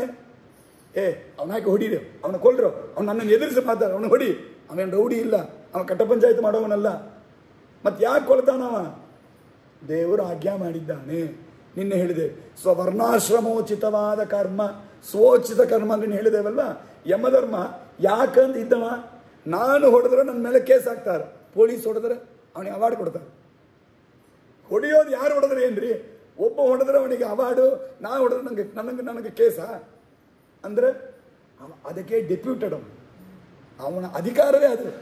ಹಾಗೆ ಯಮ ಯಾಕೋಸ್ಕರ ಯಾವುದಕ್ಕೆ ಇಟ್ಟಿದ್ದನ್ನ, ಯವನನ್ನು ಜನರನ್ನು ಕೊಲ್ಲೋದಕ್ಕೆ, ಸಂಹಾರ ಕ್ರಿಯಾದಲ್ಲಿ ಯಮ ರುದ್ರ ಇವರನ್ನು ಇಟ್ಟಿದ್ದಾರೆ. ಆ ಯಮಧರ್ಮ ತನ್ನ ಸೋಚಿತ ಕರ್ಮ ಪ್ರಜೆಗಳನ್ನು ಕೊಲ್ಲೋದು, ಅಂದ್ರೆ ಅವರ ಆಯುಷ್ಯ ಮುಗಿದವರನ್ನು ಕೊಳ್ತಾನೆ. ಇವರನ್ನು ಸುಮ್ಮನೆ ರ್ಯಾಂಡಮ್ ಆಗಿ ಕೊಲ್ಲೋದಿಲ್ಲ. ಈಗ ಏನು ತೆಗಿತಾರೆ, ಪೋಲ್ ಇದು ತೆಗಿತಾರಲ್ಲ, ಸ್ಯಾಂಪಲ್ ರ್ಯಾಂಡಮ್ ಆಗಿ ಸ್ಯಾಂಪಲ್ ತೆಗಿತಾರೆ. ಹಾಗೆ ಯಮಧರ್ಮ ಇವತ್ತು ಈ ಬಿದ್ರು 4 ಜನರ ಸಾಯಿಸು, ಆ ಬಿದ್ರು 4 ಜನರ ಸಾಯಿಸು, ಒಂದರಿಗೆ ಇಷ್ಟು ಟಾರ್ಗೆಟ್ ಇಟ್ಕೊಂಡು ಹಾಗೆಲ್ಲ ಮಾಡೋದಿಲ್ಲ. ಯಾರ್ಯಾರಿಗೆ ಯಾವಾಗ ಕಾಲ ಮುಗೀತದೋ ಆ ಸಮಯದಲ್ಲಿ ನಿಯಮವಾಗಿ ಅವರನ್ನು ಕರ್ಕೊಂಡು ಹೋಗ್ತಾನೆ. ಕಾಲ ಬರೋಕ್ಕಿಂತ ಮುಂಚೆ ಒಬ್ಬರನ್ನ ಕರ್ಕೊಂಡು ಹೋಗೋದಿಲ್ಲ, ಕಾಲ ಮುಗಿದ ಮೇಲೆ 1 ಸೆಕೆಂಡ್ ಒಬ್ಬರನ್ನ ಬಿಟ್ಟಿರೋದಿಲ್ಲ. ಅವರ ಉಚಿತ ಕಾಲದಲ್ಲಿ ಕರ್ಕೊಂಡು ಹೋಗ್ತಾನೆ. ಒಂದೇ ಒಂದು ಎಕ್ಸೆಪ್ಷನ್, ಅಕಾಲ ಮೃತ್ಯು ಇನ್ನೊಂದಿದೆ. ಅಕಾಲದಲ್ಲಿಯೂ ಕೆಲವರಿಗೆ ಕೆಲವು ಸಂದರ್ಭದಲ್ಲಿ ಕರೀಲಿಕ್ಕೆ ಬರ್ತಾನೆ. ನಾವೇನಾದರೂ ರೆಮಿಡಿ ಮಾಡಿಕೊಂಡೇವೆ ಅಂದರೆ ಅಕಾಲ ಮೃತ್ಯುವನ್ನು ಬಿಟ್ಬಿಡ್ತಾನೆ, ಇಲ್ಲ ಅಂದರೆ ಎಳ್ಕೊಂಡು ಹೋಗ್ತಾನೆ. ಅಕಾಲ ಮರಣ ಮರಣ ಎರಡು ವಿಧ ಇದೆ. ಪ್ರಸಂಗ ಅಂತ ಹೇಳ್ತೇನೆ, ಇಲ್ಲಿ ಇದಕ್ಕೆ ಸಂಬಂಧಪಟ್ಟದ್ದಲ್ಲ. ಮರಣ ಎರಡು ವಿಧ, ಕಾಲ ಮರಣ, ಅಕಾಲ ಮರಣ. ಅಕಾಲ ಮರಣ ಅಂದರೆ ನನಗೆ ಇಷ್ಟು ಟೈಮ್ ಇದೆ, ನನಗೊಂದು 80 ವಯಸ್ಸುವರೆಗೆ ಆಯುಷ್ಯ ಇದೆ, ಅದರ 50ನೇ ವಯಸ್ಸಲ್ಲಿ ದೋಚಿದ್ರೆ ಒಂದು ಗಂಡವಿದೆ, ಹಾಗೆ ಏನೋ ನೀವು ಪರಿಹಾರ ಮಾಡಿಕೊಂಡ್ರೆ ಈ ಏನೋ ಒಂದು ಕೆಲಸ ಮಾಡಿದ್ರೆ ನಿಮಗೆ ಪರಿಹಾರ ಆಗಬಹುದು ಅಂತಾರೆ. ಅದಕ್ಕೆ ನಾನು ಸ್ಟೆಪ್ಸ್ ತಗೊಂಡೆ ಅಂದರೆ ನನಗೆ ಈ ಗಂಡವನ್ನು ಮೀರ್ಬೋದು, ಅದಕ್ಕೆ ಅಕಾಲ ಮೃತ್ಯು. ಅದನ್ನು ದಾಟಬಹುದು. ಅದೇನಾದ್ರು ವರ ಶಾಪ ಅಂತ ವರ ತಗೊಂಡು ಸೇವಾ ಮಾಡಿ ಪೂಜೆ ಮಾಡಿ ಏನೋ ಒಂದು ಮಾಡಿ ಅದರ ಪರಿಹಾರ ಮಾಡಿಕೊಂಡು ಅಕಾಲ ಮರಣವನ್ನು ಪರಿಹಾರ ಮಾಡ್ಕೊಳ್ಬೋದು. ಆದರೆ ಕಾಲ ಮರಣ ಅಂತಂದರೆ ಯಾರಿಂದಲೂ ಪರಿಹಾರ ಮಾಡಲಿಕ್ಕಾಗಲಾರದು. ಆದರೆ ನಾವು ತಪ್ಪು ತಿಳ್ಕೊಂಡಿರ್ತೇವೆ ಲೋಕದಲ್ಲಿ. ಚಿಕ್ಕ ವಯಸ್ಸಲ್ಲಿ ಸತ್ರ ಅಕಾಲ ಮರಣ, ವಯಸ್ಸಾದರೆ ಸತ್ರ ಕಾಲ ಮರಣ ಅಂತ, ಎರಡೂ ತಪ್ಪು. ಕಾಲ ಮರಣಕ್ಕೆ ಚಿಕ್ಕ ವಯಸ್ಸಲ್ಲಿ ಅಕಾಲ, ದೊಡ್ಡ ವಯಸ್ಸಾದರೆ ಕಾಲ ಅಂತ ಅರ್ಥ ಇಲ್ಲ. ಅವರಿಗೆ ಅಂತ ಒಂದು ಸ್ಟಿಪ್ಯುಲೇಟೆಡ್ ಟೈಮ್ ಇರುತ್ತೆ, ಆ ಟೈಮ್ ತನಕ ಅದು ಇರಬೇಕು, ಅವರು ಇರ್ತಾರೆ. ಅದಿದ್ದರೆ ಅದು ಕಾಲ ಮರಣ. ಅವ 5 ವರ್ಷವೂ ಇರ್ಬೋದು, 5 ನಿಮಿಷವೂ ಇರ್ಬೋದು, 5 ವರ್ಷ ಇರ್ಬೋದು, 50 ವರ್ಷ ಇರ್ಬೋದು, ಅದು ಸಂಬಂಧ ಇಲ್ಲ. ಎಷ್ಟು ನಂಬರ್ ಆಫ್ ಇಯರ್ಸ್ ಸಂಬಂಧ ಇಲ್ಲ. ಬಟ್ ಅವನಿಗೆ ಹಣೆ ಬರೆ ಎಷ್ಟು ದಿವಸ ಇರ್ತದೋ ಆ ಆಯುಷ್ಯ ಪೂರ್ಣ ಇದ್ದ ಅಂದರೆ, ಆ ಆಯುಷ್ಯ ಮುಗಿದಾಗ ಸತ್ತಿದ್ದಾನೆ ಅಂದರೆ ಅದು ಕಾಲ ಮೃತ್ಯು. ಅವನ ಆಯುಷ್ಯ ಮುಗಿಯೋದ್ರೊಳಗೆ ಅವನ ಸತ್ತ ಅಂದರೆ ಅದು ಅಕಾಲ ಮೃತ್ಯು. ಹೀಗೆ ಅದಕ್ಕೆ ಅಪಮೃತ್ಯು ಅಂತಲೂ ಕರಿತೇವೆ. ಅಪಮೃತ್ಯು ಪರಿಹರಿಸು ಅನಿಲ ದೇವ ಅಂತ ಅದಕ್ಕೋಸ್ಕರ ಬೇಡ್ತೇವೆ. ಕಾಲ ಮೃತ್ಯು ಪರಿಹಾರ ಮಾಡುವುದು ಯಾರು ಬೇಡಲಿಕ್ಕೆ ಆಗಲಾರದು, ಬೇಡಬಾರದು, ಬೇಡಿದರೆ ಫಲವೂ ಸಿಗಲಾರದು. ಯಾಕಂದರೆ ಕಾಲ ಮರಣ ಎಂಬುದು ಬ್ರಹ್ಮದೇವರಿಗೆ ಇದೆ. ಅವರು 100 ವರ್ಷ ಆದ ಮೇಲೆ ಅವರೇ ಪ್ರಳಯಗಾಲದಲ್ಲಿ ತನ್ನ ದೇಹವನ್ನು ಬಿಟ್ಟು ಹೋಗ್ತಾರೆ. ಅಂದಮೇಲೆ ಆ ಕಾಲ ಮರಣವನ್ನು ಯಾರಿಂದಲೂ ಪರಿಹಾರ ಮಾಡಲಿಕ್ಕೆ ಆಗೋದಿಲ್ಲ, ಪರಿಹಾರ ಮಾಡೋದೂ ಇಲ್ಲ. ಕೃಷ್ಣಾದಿ ಅವತಾರಗಳಲ್ಲಿ ದೇವರು ತೋರಿಸಿದ್ದೇ ಅದನ್ನು. ದಶರಥ ರಾಜನ ಸಾಯಿಸಲಾಂಗ್ ಇಟ್ಕೊಂಡಿರ್ಬೋದು ದೇವರು, ಅಭಿಮನ್ಯುವನ್ನು ಚಿಕ್ಕ ಹುಡುಗ ಸಾಯಿಸಲಾಂಗ್ ಇಟ್ಕೊಂಡಿರ್ಬೋದು ದೇವರು, ಮಾಡಿಲ್ಲ. ಯಾರ್ಯಾರಿಗೆ ಅವರವರ ಕಾರ್ಯ ಇದೆ, ಎಷ್ಟು ದಿವಸ ಅವರ ಋಣಾನು ಬಂದ ಏನಿದೆಯೋ ಅಷ್ಟಕ್ಕೆ ತಕ್ಕಾಗಿಟ್ಟಿರ್ತಾನೆ, ಆಮೇಲೆ ಬಿಡ್ತಾನೆ, ಇರಲಿ, ಅದು ಬೇರೆ. ಹಾಗಾಗಿ ಮರಣ, ಯಮಧರ್ಮ, ಅದು ಕಾಲ ಮರಣವೋ ಅಕಾಲ ಮರಣವೋ ಯಾವ ಸಂದರ್ಭದಲ್ಲಿ ಆ ಜೀವನನ್ನು ಕರ್ಕೊಂಡು ಹೋಗಬೇಕೋ ಸರಿಯಾಗಿ ಹೊತ್ತಿಗೆ ಬಂದ್ಬಿಡ್ತಾರೆ. ಒಂದು ಕ್ಷಣ ಅಂಬೋದು ನಮಗೆ ಕ್ಷಣಕ್ಕಿಂತ ಚಿಕ್ಕ ಟೈಮ್ ಗೊತ್ತಿಲ್ಲ ಅನ್ನೋದು ಕ್ಷಣ ಅಂತ ಇರ್ತೇವೆ. ಒಂದು ನ್ಯಾನೋ ಸೆಕೆಂಡ್ ಕೂಡ ಕಡಿಮೆ ಇರೋದಿಲ್ಲ, ಜಾಸ್ತಿ ತಗೊಳ್ಳೋದಿಲ್ಲ, ಎಕ್ಸಾಕ್ಟ್ ಆ ಟೈಮಿಗೆ ಬರ್ತಾರೆ, ಅಷ್ಟು ಅಕ್ಯುರೇಟಾಗಿ ಮಾಡ್ತಾರೆ ಯಮಧರ್ಮ.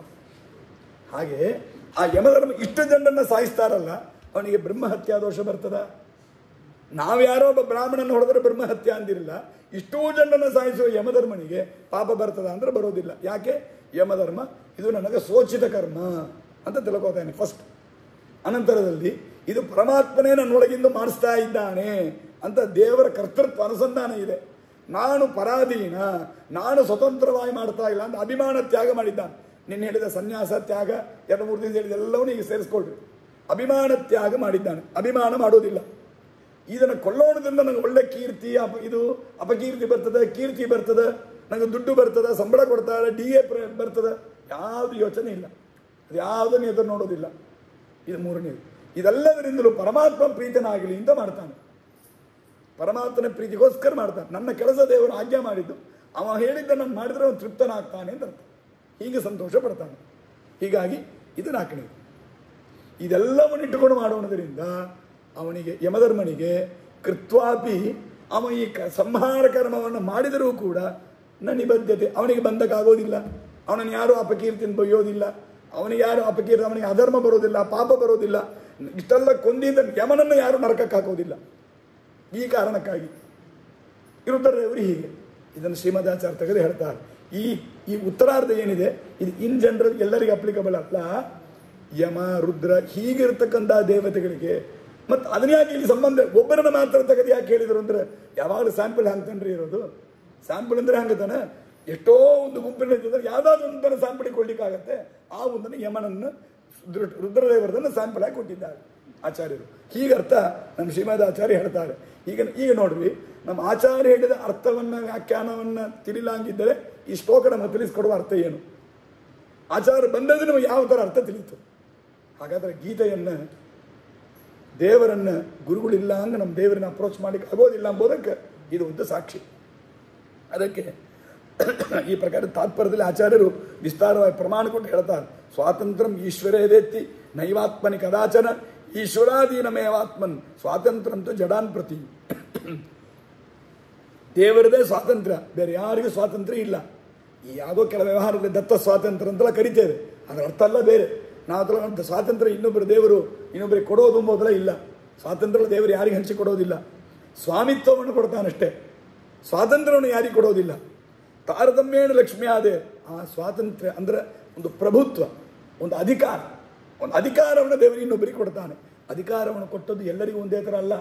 ಲಕ್ಷ್ಮ್ಯಾದಿ ತಾರತಮ್ಯೇಣ ಲಕ್ಷ್ಮ್ಯಾದೇರ್ ಜೀವಾನ್, ತಾರತಮ್ಯಾನುಸಾರವಾಗಿ ಲಕ್ಷ್ಮ್ಯಾದಿ ಜೀವರುಗಳಿಗೆ ಲಕ್ಷ್ಮಿಯನ್ನು ಪ್ರಾರಂಭ ಮಾಡಿ ಗರುಡ ಬ್ರಹ್ಮ ವಾಯು ಗರುಡ ಶೇಷ ಅಂತ ಎಲ್ಲ ದೇವತೆಗಳಿಗೆ, ಯಮಧರ್ಮ ಇಂದ್ರ ಚಂದ್ರ ಸೂರ್ಯ ಅಂತ ಎಲ್ಲ ದೇವತೆಗಳಿಗೆ ತಾರತಮ್ಯಾನುಸಾರವಾಗಿ ಅಧಿಕಾರವನ್ನು ದೇವರು ಕೊಟ್ಟಿದ್ದಾನೆ.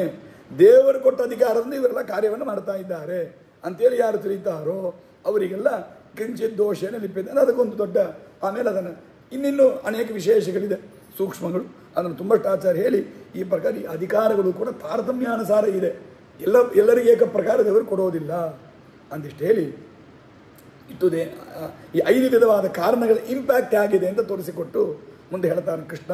ಜ್ಞಾನಂ ಜ್ಞೇಯಂ ಪರಿಜ್ಞಾತ ತ್ರಿವಿಧ ಕರ್ಮಚೋದನ ಕರಣಂ ಕರ್ಮಕರ್ತೇತಿ ತ್ರಿವಿಧ ಕರ್ಮ ಸಂಗ್ರಹ. ಈ ಕೆಲಸ ನಾವು ಮಾಡೋದಕ್ಕೆ ಈಗ ಹಿಂದಿನ ಶ್ಲೋಕದ ನಮಗೆ ಏನು ಸ್ಥೂಲವಾಗಿ ಗೊತ್ತಾಯಿತು ಅಂದರೆ, ಪರಮಾತ್ಮನೇ ಸ್ವತಂತ್ರ, ನಾವೆಲ್ಲ ಸ್ವತಂತ್ರರಿಲ್ಲ. ನಾವು ಅವ ಹೇಳಿದ ಹಂಗೆ ಕೆಲಸ ಮಾಡ್ತೇವೆ, ನಮಗೆ ಇನ್ನೂ ಸ್ವಾತಂತ್ರ್ಯವೇ ಇಲ್ಲ. ಹಾಗಾದ್ರೆ ಮತ್ತೆ ತೋರಿತು. ಇಷ್ಟು ವಿಷಯ ಈ ಶ್ಲೋಕದಲ್ಲಿ ಕೇಳಿದೆ. ಇದಕ್ಕೆ ಮುಂಚೆ ನಾನು ಹೇಳುವಾಗ ಒಂದು ಮಾತು ಹೇಳಿದ್ದೆ, ಕರ್ತ ಅಂತಂದ್ರೆ ಯಾರಿಗೆ ಸ್ವಾತಂತ್ರ್ಯ ಇದೆಯೋ ಅವನೇ ಕರ್ತ ಅಂತ ಹೇಳಿದೆವು.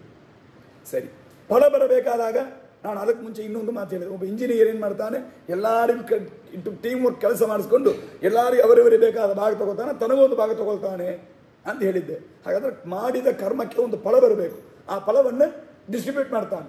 ಅವನು ಏನೋ ಒಂದು ಕ್ರಮ ಇಟ್ಟುಕೊಂಡಿದ್ದಾನೆ, ಸಿಸ್ಟಮ್. ಆ ಸಿಸ್ಟಮಿಗೆ ತಕ್ಕಂಗೆ ನಾವೆಲ್ಲರಿಗೂ ಹಂಚಿಕೊಡ್ತಾನೆ. ಹಾಗೆ ನಾವು ಮಾಡುವ ಕರ್ಮಗಳಿಗೆ ಫಲ ಇದೆಯಾ ಇಲ್ವಾ, ಇಲ್ಲ ಅಂತ ಹೇಳಲಿಕ್ಕಾಗಲಾರ್ದು. ಫಲ ಬರೋದು ಅನುಭವ ಸಿದ್ಧ. ಊಟ ಮಾಡಿದ್ರೆ ಹೊಟ್ಟೆ ತುಂಬುತ್ತಾ ಇಲ್ವಾ, ಅತ್ತಂದ್ರಿ ಫಲ. ಅದಕ್ಕೆ ಊಟ ಮಾಡೋದಕ್ಕೆ ಫಲ ಏನು, ಹೊಟ್ಟೆ ತುಂಬಬೇಕು, ಇದು ಅದರ ಫಲ ಬರ್ತಾ ಇದಲ್ಲ. ಸೊ ಫಲ ಕರ್ಮ ಮಾಡ್ತೇವೆ, ಫಲ ಬರಲ್ಲ ಅಂತ ಅನ್ಲಿಕ್ಕಿಲ್ಲ, ಫಲ ಬರ್ತದೆ. ಸರಿ, ಈ ಫಲ ಯಾರ್ಯಾರಿಗೆ ಬರ್ತದೆ? ಈಗ ಈ ಕಾರಣ ಯಾರ್ಯಾರನ್ನು ಹೇಳಿದಿರಿ? ಕಾರಣದ 5 ವಿಷಯಗಳನ್ನು ಹೇಳಿದ್ದೀರಿ. ಅಧಿಷ್ಠಾನ, ಕರ್ತ, ಕಾರಣ, ಕ್ರಿಯಾ ಮತ್ತೆ ದೈವ ಅಂತ 5 ಕಾರಣವನ್ನು ಹೇಳಿದ್ದೀರಿ. ಈ ಎಲ್ಲ ಕಾರಣಗಳಿಗೂ ಈ ಫಲವನ್ನು ಹಂಚಿಕೊಡ್ತಾರಾ ಇಲ್ವಾ, ಹಂಗ ಅಂತ ವಿಚಾರ ಫಸ್ಟ್. ಮತ್ತು ಇನ್ನೊಂದು ಹೇಳಿದ್ದೇವೆ, ಕರ್ತ ಅಂದ್ರೆ ಸ್ವತಂತ್ರನಾದವ ಕರ್ತ ಅಂತ ಹೇಳಿದೆವು. ಒಂದು ಲಾಜಿಕ್ ನೋಡ್ರಿ, ಯಾರು ಕರ್ತಾವೋ ಅವನಿತನ ಫಲ ಬರಬೇಕು, ಹೌದಲ್ಲ? ಕರ್ತ ಯಾರೋ ಅವ್ರ ತನಕ ಫಲ ಬರಬೇಕು. ಯಾರೊಬ್ಬ ಏನೊಂದು ರೈಲ್ವೆ ಸ್ಟೇಷನ್ ಹೋಗ್ತೇವೆ, ಒಂದು ಪೋರ್ಟ್ರ್ ಬರ್ತಾನೆ, ಕೊಡ್ರಿ ಸರ್ ನಾನು ಲಗೇಜ್ ಎಲ್ಲ ಎತ್ಕೊಂಡು ಬರ್ತೇನೆ ಅಂತ. ನಾನು ತಲೆ ಮೇಲೆ ಎಲ್ಲ ಲಗೇಜ್ ಕೊಟ್ಟೆ, ಎತ್ಕೊಂಡು ಬಂದ, ಟ್ರೈನ್ ಹತ್ರ ಬಂದಾನೆ, ಬಿಡ್ತಾನೆ. ಅವನೊಂದಿಷ್ಟು ರೂಪಾಯಿ ಕೊಡ್ರಿ ಅಂತ ಕೊಟ್ಟೆ. ಅವನ ಪಕ್ಕದಲ್ಲಿ ಯಾರು ಜೊತೆಗೆ ಬಂದ ಒಬ್ಬ, ಅವನೊಂದು ನನಗೊಂದು ಕೊಡ್ರಿ ಅಂತ. ನಾನು ತಕ್ಷಣ ಏನು ಕೇಳ್ತೇವೆ ಅವನಿಗೆ, ನೀ ಏನು ಮಾಡಿದೆ ನಾನು ಕೊಡಲಿಕ್ಕೆ ಅಂತ ಕೇಳಿದೆ. ಅವ ಎತ್ಕೊಂಡು ಬಂದ, ಅವನೇ ರೊಕ್ಕ ಕೊಟ್ಟೆ. ನೀ ಏನು ಮಾಡಿದೆ ನಿಂಗೆ ನಾನು ರೊಕ್ಕ ಕೊಡಲಿಕ್ಕೆ? ಹಾಗಾದ್ರೆ ಇದರ ಕಾನ್ಸೆಪ್ಟ್ ಏನಿದ್ರ ಒಳಗಿದ್ದದ್ದು, ಲಾಜಿಕ್ ಏನು? ಯಾರು ಮಾಡ್ತಾರೋ ಅವರಿಗೆ ಫಲ, ಯಾರು ಮಾಡಿಲ್ಲವೋ ಅವರಿಗೆ ಫಲ ಇಲ್ಲ, ಹೌದಲ್ಲ? ಈಗ ಎಲ್ಲದಕ್ಕೂ ಮಾಡಿದ್ದು ಯಾರು? ಇಷ್ಟೊತ್ತಲ್ಲಿ ಇಷ್ಟು ಹೇಳಿದೆವು. ಪ್ರಧಾನ ಮಾಡಿದ್ಯಾರು? ದೇವರು ಒಂದೇವು. ಅಂದರೆ ನಾವು ಮಾಡಿದ್ದಕ್ಕೆ ಫಲ ಯಾರಿಗೆ ಹೋಗಬೇಕು? ದೇವರಿಗೆ ಹೋಗಬೇಕು. ಆದರೆ ನಾನು ಮಾಡಲ್ಲ, ನನಗೆ ಫಲ ಬರಬಾರ್ದು. ಆದರೆ ಉಲ್ಟಾ ರಿವರ್ಸ್ ಆಗ್ತಾ ಇದೆ. ಪ್ರಾಕ್ಟೀಸ್ ಇರೋದು ಉಲ್ಟಾ. ಹೊಟ್ಟೆ ತುಂಬಿ ಊಟ ಮಾಡಿದ ಕೂಡಲೇ ದೇವರೇ ಹೊಟ್ಟೆ ತುಂಬಿದ್ದ ಅಂತ ಯಾರು ಕೇಳೋದಿಲ್ಲ. ಹೊಟ್ಟೆ ತುಂಬಿ ನಂಗೆ ಹೊಟ್ಟೆ ತುಂಬಿ ನಂಗೆ ಹೇಳ್ತಾ ಇದ್ದೆ, ನನಗೆ ಹೊಟ್ಟೆ ತುಂಬಿ ನನಗೆ ಗೊತ್ತಾಗ್ತದೆ. ದೇವರೆಲ್ಲಿಂದ ಬಂದೆ ಈಗ? ಹ್ಯಾಂಗೆ ಇದು ಒಂದು? ಇನ್ನೊಂದು, ಫಲ ಈಗ ನನಗೆ ಬರ್ತಾ ಇದೆ, ನನಗೆ ಸ್ವಾತಂತ್ರ್ಯ ಇಲ್ಲ, ಇಲ್ವಾ? ನನಗೆ ಸ್ವಾತಂತ್ರ್ಯ ಇರೋದು ದೇವರಿಗೆ, ಫಲ ಅನುಭವಿಸೋದು ನಾನು. ಇದು ಸ್ವಲ್ಪ ಕಾಂಟ್ರಡಿಕ್ಟರಿ ಆಗಿದೆ ಅಂತ ನಾನು ಹೇಳಿದ್ದೇನೆ. ಇದೊಂದು ಸೈಡ್ ಇಟ್ಕೊಳ್ರಿ. ಇದರೊಳಗೆ ಇನ್ನೊಂದು ವಿಚಾರ. ಯಾಕಂದ್ರೆ ಕರ್ಮ ಅಂತ ಹೇಳಿದೇವಲ್ಲ, ಈ ಕರ್ಮವೆಲ್ಲ ವಿಧಾನ ಮಾಡ್ತಾರ, ರೂಲ್ಸ್ ಅಂಡ್ ರೆಗ್ಯುಲೇಷನ್ಸ್ ಹಾಕ್ತಾರಲ್ಲ. ಯಾರಿಗೆ ಹಾಕ್ತಾರ? Rules and regulations for whom? ದಿನಾಳು ಬೆಳಿಗ್ಗೆ ಯೂನಿಫಾರ್ಮ್ ಹಾಕೊಂಡು ಬಂದ್ಬಿಡ್ರಿ ಅಂತ ನಿಮ್ಮನ್ನು ಹೇಳ್ಬೋದು. ಪಕ್ಕದಲ್ಲಿರೋ ದೊಡ್ಡ ಸ್ಕೂಲ್ ಇದೆ, ಪದ್ಮಾಶೇಷಾದ್ರಿ ಸ್ಕೂಲ್ ಪಕ್ಕದಲ್ಲಿದೆ ಅಂತ ಇಟ್ಕೊಡ್ರಿ. ನಿಮ್ಮ ಹತ್ರ ಬಂದು ನಾಳೆ ಯೂನಿಫಾರ್ಮ್ ಹಾಕೊಂಡು ಬಂದ್ಬಿಡ್ರಿ ಕರೆಕ್ಟಾಗಿ, ನಿಮ್ಮನ್ನು ರೂಲ್ ಮಾಡ್ಬೋದಾ? ಯಾಕ್ರಿ? ಅಂದರೆ ಸ್ಕೂಲಿಗೆ ಯೂನಿಫಾರ್ಮ್ ಹಾಕೊಬೋದು ಕರೆಕ್ಟ್ ತನ್ರಿ ಅಂದರೆ, ಹೌದು ಸ್ಕೂಲ್ ಸ್ಟೂಡೆಂಟಿಗೆ ನಿಮಗೇನ್ರಿ? ನೀವು ನಾಳೆ ಸ್ಕೂಲ್ ಸ್ಟೂಡೆಂಟಾ? ಹಾಗಾದ್ರೆ ರೂಲ್ ಯಾರಿಗೆ ಮಾಡಬೇಕು? ಯಾರು ಅದಕ್ಕೆ ಅಧಿಕೃತರು, ಅಧಿಕಾರಿಗಳು. ಯಾರು ಆ ಸ್ಕೂಲಿಗೆ ಯಾಕೆ ಹೋಗ್ತಾರೆ? ಓದಲಿಕ್ಕೆ. ಆದ್ರೆ ಆ ಓದಬೇಕೆಂಬ ಫಲವನ್ನು, ರಿಸಲ್ಟನ್ನು ಯಾರು ತಗೊಳ್ಳಿಕ್ಕೆ ಆಸೆ ಪಡ್ತಾರೋ ಅವರಿಗೆ ನಾನು ರೂಲ್ ಹಾಕಬೇಕು ಅಂದರೆ ಅರ್ಥ. ಇನ್ನೊಂದು, ಯಾರು ಮಾಡ್ತಾರೋ ಅವರಿಗೆ ರೂಲ್ ಮಾಡಬೇಕು.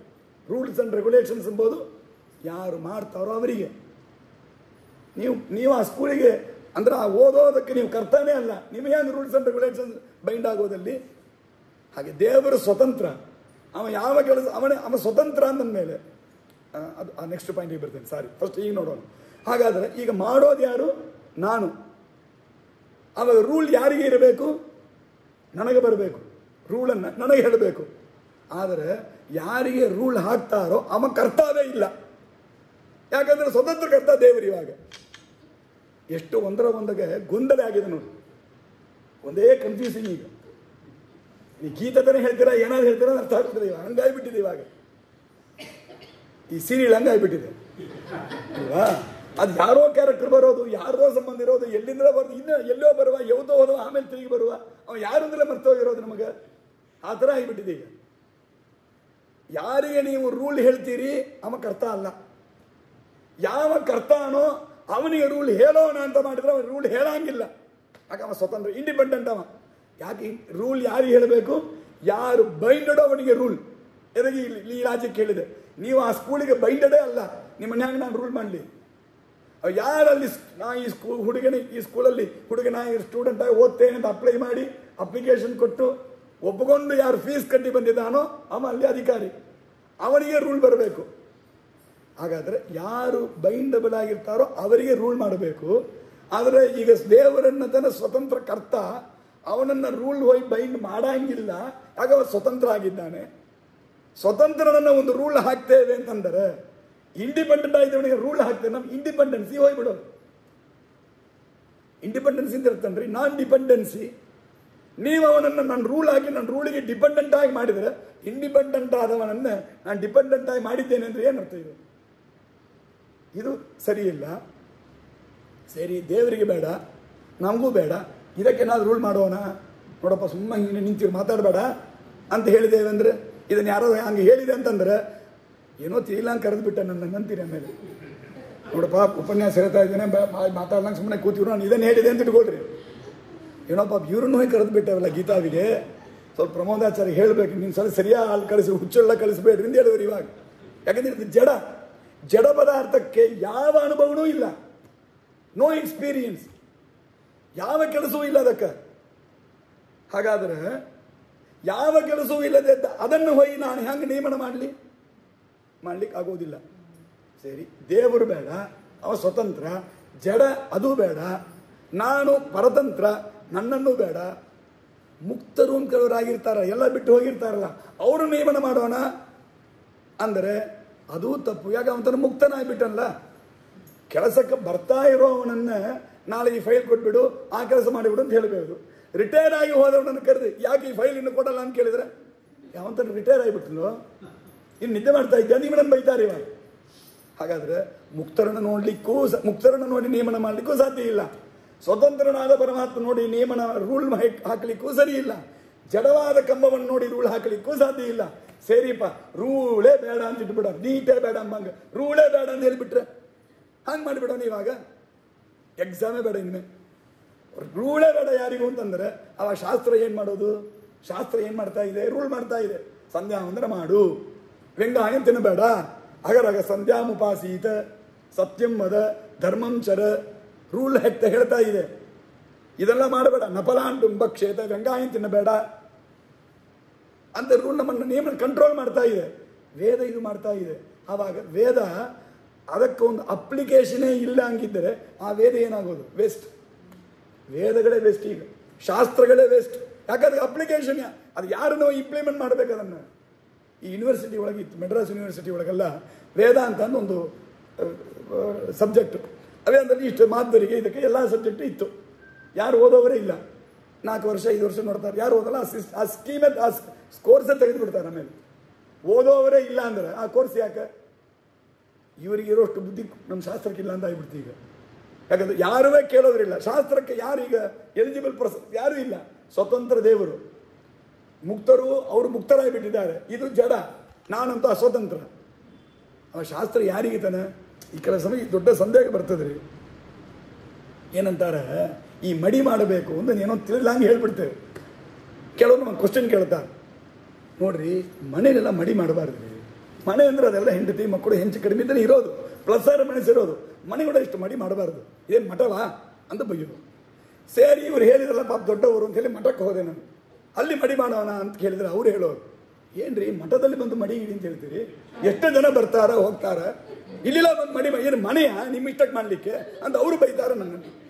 ಸರಿ ಎರಡೂ ಬೇಡ, ಬೀದಿಯಲ್ಲಿ ಹೋಗಿ ಮಾಡೋಣ ಅಂದ್ರೆ ಏನು ಕೊಂಚ ಬುದ್ಧಿ ಅಲ್ವಾ ನಿಂಗೆ, ಬೀದಿಯಲ್ಲಿ ಬಂದು ಮಡಿ ಅಂತ ಹೇಳ್ತೀವಿ ಹುಚ್ಚ ಅಂತ ಅವರು ಬೈತಾರೆ. ನಾನು ಹೋಗೋದೇ 3 ಸ್ಥಳ, ಒಂದು ಬೀದಿಲಿ ಇದ್ದೇನೆ, ಇಲ್ಲ ಮಠಕ್ಕೆ ಹೋಗ್ತೇನೆ, ಇಲ್ಲ ಮನೆ ಒಳಗಿದ್ದೇನೆ. ಇದು ಎಲ್ಲಿದೆ ಮಡಿ ಮಾಡಲ್ಲ ಅಂದ್ರೆ ಮಡಿ ಎಲ್ಲಿ ತನಕ ಮಾಡಬೇಕು? ಓ ಅದಕ್ಕೆ ಕೆಲವರು ಮಡಿಯೇ ಮಾಡಬೇಡ್ರಿ ಅದಕ್ಕೆ ಅಂತ ಹೇಳ್ಬಿಡ್ತಾರೆ. ಬೇಡ ಬೇಡ, ಹಾಗಿವಾಗ ಶಾಸ್ತ್ರವನ್ನು ಎಲ್ಲಿ ತನಕ ಅಪ್ಲೈ ಮಾಡಬೇಕು? ಎಲ್ಲಿ ಅದಕ್ಕೆ ಅಪ್ಲೈ ಮಾಡಲಿಕ್ಕೆ ಯಾರಿಲ್ಲ. ಹಾಗಾದ್ರೆ ಎಂಥ ದಡ್ಡತನ ಇದು, ಈ ಶಾಸ್ತ್ರ ಹೊರಟದೇ ದಡ್ಡತನಲ್ವಾ? ಈ ಶಾಸ್ತ್ರವನ್ನು ಕೃಷ್ಣ ಅರ್ಜುನಿಗೆ ಬೇರೆ ಉಪದೇಶ ಮಾಡ್ತಾ ಇದ್ದಾನೆ ಕೂತ್ಕೊಂಡು ಯುದ್ಧರಂಗದಲ್ಲಿ. ಯುದ್ಧರಂಗದಲ್ಲಿ ಮಾಡಬೇಕಾದ ಕೆಲಸದ ಇದು ವೇಸ್ಟ್, ಏನೂ ಉಪಯೋಗ ಇಲ್ಲ. ಇವಾಗ ಹಿಂಗಾಗಿಬಿಡ್ತದಲ್ಲ ಅಂತ ಸಂದೇಹ. ಇದೆಲ್ಲ ಬರೀ ಸಂದೇಹ ಅಷ್ಟೇ. ಈಗ ಬಂದರೆ ಅದಕ್ಕೆ ಆಚಾರ್ಯ ಉತ್ತರ ಹೇಳ್ತಾರೆ, ಹಂಗೆ ತಿಳ್ಕೊಬೇಡ್ರಿ. ಜ್ಞಾನಂ ಜ್ಞೇಯಂ ಪರಿಜ್ಞಾತ ತ್ರಿವಿಧ ಕರ್ಮಚೋದನ ಕರಣಂ ಕರ್ಮಕರ್ತೇತಿ ತ್ರಿವಿಧ ಕರ್ಮ ಸಂಗ್ರಹ. ನೋಡಪ್ಪ, ರೂಲ್ ಹಾಕಬೇಕು ಅಂತಂದರೆ, ಒಂದು ರೂಲ್ ಹಾಕಿ ಒಬ್ಬನಿಗೆ ಈ ಕರ್ಮ ಮಾಡು ಅಂತ ಅನ್ನಬೇಕು ಅಂತಂದರೆ ಅವನಿಗೆ ಅವ ಇಂಡಿಪೆಂಡೆಂಟ್ ಆಗಿರಬೇಕು ಅಂತ ನಿರ್ಬಂಧ ಇಲ್ಲ. ಅವ ಇಂಡಿಪೆಂಡೆಂಟ್ ಆಗಿರಬೇಕು ಅಂತಿಲ್ಲ. ಕಿಂತ ಏನಂದ್ರೆ ಅವ ಮಾಡೋವನಾಗಿದ್ದರೆ ಸಾಕು, ಮಾಡುವ ಅಧಿಕಾರ ಇದ್ದರೆ ಸಾಕು, ಮಾಡುವ ಕೆಪಾಸಿಟಿ ಇದ್ದರೆ ಸಾಕು. ಸ್ವಾತಂತ್ರ್ಯ ಎಂಬುದು ಇದೆಲ್ಲ ಕಡೆಗೆ ಕೆಪಾಸಿಟಿ ಆಗೋದಿಲ್ಲ. ಯಾವುದಕ್ಕೆ? ಮಾಡಲಿಕ್ಕೆ. ಒಂದು 4-5 ಶ್ಲೋಕದ ತಾತ್ಪರ್ಯ ಸೇರಿ ಹೇಳ್ತೇನೆ. ಒಂದೊಂದು ಶ್ಲೋಕ ಪದ ಪದಾರ್ಥ ಹೇಳೋದು ಕಷ್ಟ, ಟೈಮ್ ಇಲ್ಲ, ಸೇರಿ ಸಂಗ್ರಹ ಮಾಡಿ ಹೇಳ್ತೇನೆ. ಇಲ್ಲೇ ಮುಂದೆ 2-3 ವಿಷಯದಲ್ಲಿ ಬರ್ತದೆ, ನಾನು ಅಲ್ಲಲ್ಲೇ ಹೇಳಿದ್ರೆ ಸ್ವಲ್ಪ ಕಷ್ಟ ಆಗೋದು, ಸೇರಿ ಹೇಳ್ತೇನೆ. ಇವಾಗ ಈ ಡೆಸ್ಕ್ ಇದೆ, ನಾನು ಈ ಕಡೆ ನಡೆದು ಬರ್ತಾ ಇದ್ದೇನೆ, ನಾನು ಮಡಿಯಿಂದ ಬರ್ತಾ ಇದ್ದೇನೆ. ಅಯ್ಯೋ ಪಾಪ ಅವ್ರ ಆಚಾರ ಮಡಿಯಿಂದ ಬರ್ತಾ ಇದ್ದಾರೆ, ನಾನು ಅಡ್ಡಕ್ಕೆ ನಿಂತಿದ್ದೇನೆ, ಇದು ಮೈಲಿಗೆ ಬೇರೆ, ಹಾಗಂತ ಡೆಸ್ಕ್ ತಿಳ್ಕೊಂಡು ತಾನೇ ಹಿಂಗೆ ಸರಿಯೋದಿಲ್ಲ, ಅದರಲ್ಲೇ ನಿಂತಿರ್ತದೆ. ನಾನು ಕೂತಿರ್ತೇನೆ, ಇನ್ನೊಬ್ಬರು ಆಚಾರ ಮಡಿಯಿಂದ ಬರ್ತಾರೆ, ಅವ್ರ ಬಗ್ಗೆ ನಾನು ಸರಿತೇನೆ. ಇದಕ್ಕೂ ನನಗೊಂದು ಡಿಫ್ರೆನ್ಸ್ ಇದೆಲ್ಲ, ಅದು ತನ್ನ ಕರ್ತೃತ್ವ. ಸಿಂಪಲ್ ಅರ್ಥ ಮಾಡ್ಕೊಳ್ಳಿಕ್ಕೆ ಅಂದರೆ ಕರ್ತೃತ್ವ ಇಷ್ಟೇ. ಇಂಡಿಪೆಂಡೆನ್ಸ್ ಇಂದ ಅರ್ಥ ಅಲ್ಲ, ಇದು ಇಂಡಿಪೆಂಡೆಂಟ್ ಇಲ್ಲ, ನಾನು ಇಂಡಿಪೆಂಡೆಂಟ್ ಅಲ್ಲ. ಆದರೆ ಒಂದು ಒಂದು ಒಂದು ತಾರತಮ್ಯ, ಒಂದು ವ್ಯತ್ಯಾಸ. ಇದಕ್ಕಿಂತ ನನಗೊಂದು ಬೆಟರ್ ರಿಯಲೈಸೇಷನ್ ಇದೆ, ಇದಕ್ಕಿಂತ ಬೆಟರ್ಮೆಂಟ್ ನಂದೇನಂದ್ರೆ ಒಂದು ರಿಯಲೈಸೇಷನ್ ಇದೆ. ಅವರು ಮಡಿಯಿಂದ ಬರ್ತಾರೆ, ನಾನು ಮುಟ್ಟಿದ್ರೆ ಮೇಲಿಗೆ ಆಗ್ತದ ಅಂತ ಈ ರಿಯಲೈಸೇಷನ್ ನನಗೆ ಇದೆ, ಇದಕ್ಕಿಲ್ಲ. ಆದರೆ ನಾನು ಪರಾಧೀನ, ನಾನು ಸ್ವತಂತ್ರ ಅಲ್ಲ. ನನ್ನ ಸರಿಬೇಕು ಅಂತ ದೇವರು ಪ್ರೇರಣೆ ಮಾಡುತ್ತೆ, ನಾನು ಸರಿತೇನೆ. ಇಲ್ಲ ಅಂದ್ರೆ ಅವ್ರು ಹಂಗೆ ಹೋಗಿ ಇಷ್ಟು ಸಲ ಇದಲ್ಲ ಅಂತ ಹೇಳ್ತೇನೆ. ನನಗೆ ದೇವರು ಪ್ರೇರಣೆ ಮಾಡಬೇಕು, ಸರಿ ಪಾಪ ಅವರು ಬರ್ತಾರ, ಬರೀ ತೊಂದರೆ ಕೊಡಬೇಡ ಅಂತ ನನಗೆ ದೇವರು ಪ್ರೇರಣೆ ಮಾಡಬೇಕು, ಆತ ನಾನು ಸರಿತೇನೆ. ಇದಕ್ಕೂ ದೇವರು ಪ್ರೇರಣೆ ಮಾಡಬೇಕು ಅಥವಾ ನಾನೂ ಪ್ರೇರಣೆ ಮಾಡಬೇಕು, ಹಿಂಗೆ ಇದನ್ನು ಸರಿಸಬೇಕು, ಹಾಗೆ ಇದು ಸರಿತದೆ. ನಾನು ಪ್ರಯತ್ನ ಮಾಡಿ ಹಿಂಗೆ ಸರಿಬೇಕು, ಆವಾಗ ಇಲ್ಲಿ ಹಾದಿ ಅವ್ರಿಗೆ ಹೋಗ್ಲಿಕ್ಕೆ ಹಾದಿ ಬರ್ತದೆ. ಇದು ನಮ್ಮ ಇಬ್ಬರಿಗೊಂದು ಡಿಫರೆನ್ಸ್ ಇದೆಲ್ಲ, ಇದು ತನ್ನ ಕರ್ತೃತ್ವ. ಇದನ್ನ ತನ್ನ ಕೆಲವು ಸಂದರ್ಭದಲ್ಲಿ ಸ್ವಾತಂತ್ರ್ಯ ಅಂತ ಕರಿತೇವೆ. ಇದು ಆಕ್ಚುಯಲ್ ಸ್ವಾತಂತ್ರ್ಯ ಇಲ್ಲ, ಬಟ್ ಸಮ್ವಾಟ್ ಸ್ವಾತಂತ್ರ್ಯ, ಒಂದು ಅಂಡರ್ಸ್ಟ್ಯಾಂಡಿಂಗ್ಗೆ ಸ್ವಾತಂತ್ರ್ಯ ಅಂತ ಕರಿಬೋದು. ಉಪಚಾರಕ್ಕೆ ಸ್ವಾತಂತ್ರ್ಯ ಅಂತ ಕರಿಬೋದು. ಉಪಚಾರಕ್ಕೆ ಏನು ಬೇಕಾದ್ರೆ ಹೇಳಿಬೇಡ ಅಂತ ಕೇಳಬೇಡ್ರಿ, ಏನು ನಿಮಗೆಲ್ಲ ಗೊತ್ತಿದೆ. ಊಟಕ್ಕೆ ಬರ್ತೇವೆ, ನಾಳೆ ಒದ್ದ ಉತ್ಸವ, ಸ್ವಾಮಿಗಳು ಬರ್ತಾರೆ, ಊಟಕ್ಕೆ ಹಾಕ್ತೇವೆ, ಎಲ್ಲ ಬ್ರಾಹ್ಮಣರು ಊಟಕ್ಕೆ ಕೂತಿದ್ದಾರೆ, ಬಂದು ಉಪಚಾರ ಹೇಳ್ತೇವೆ, ನಿಧಾನ ಊಟ ಮಾಡ್ರಿ, ಸಂಕೋಚ ಮಾಡಿ, ನಿಮ್ಮನೆ ಅಂತ ತಿಳ್ಕೊಳ್ರಿ. ಈ ಬಣೆ ನಿಮ್ಮನೆ ಅಂತ ತಿಳ್ಕೊಳ್ರಿ, ಎಷ್ಟು ಸಂತೋಷ ಆಗಿರೋದು ನಮಗೆ.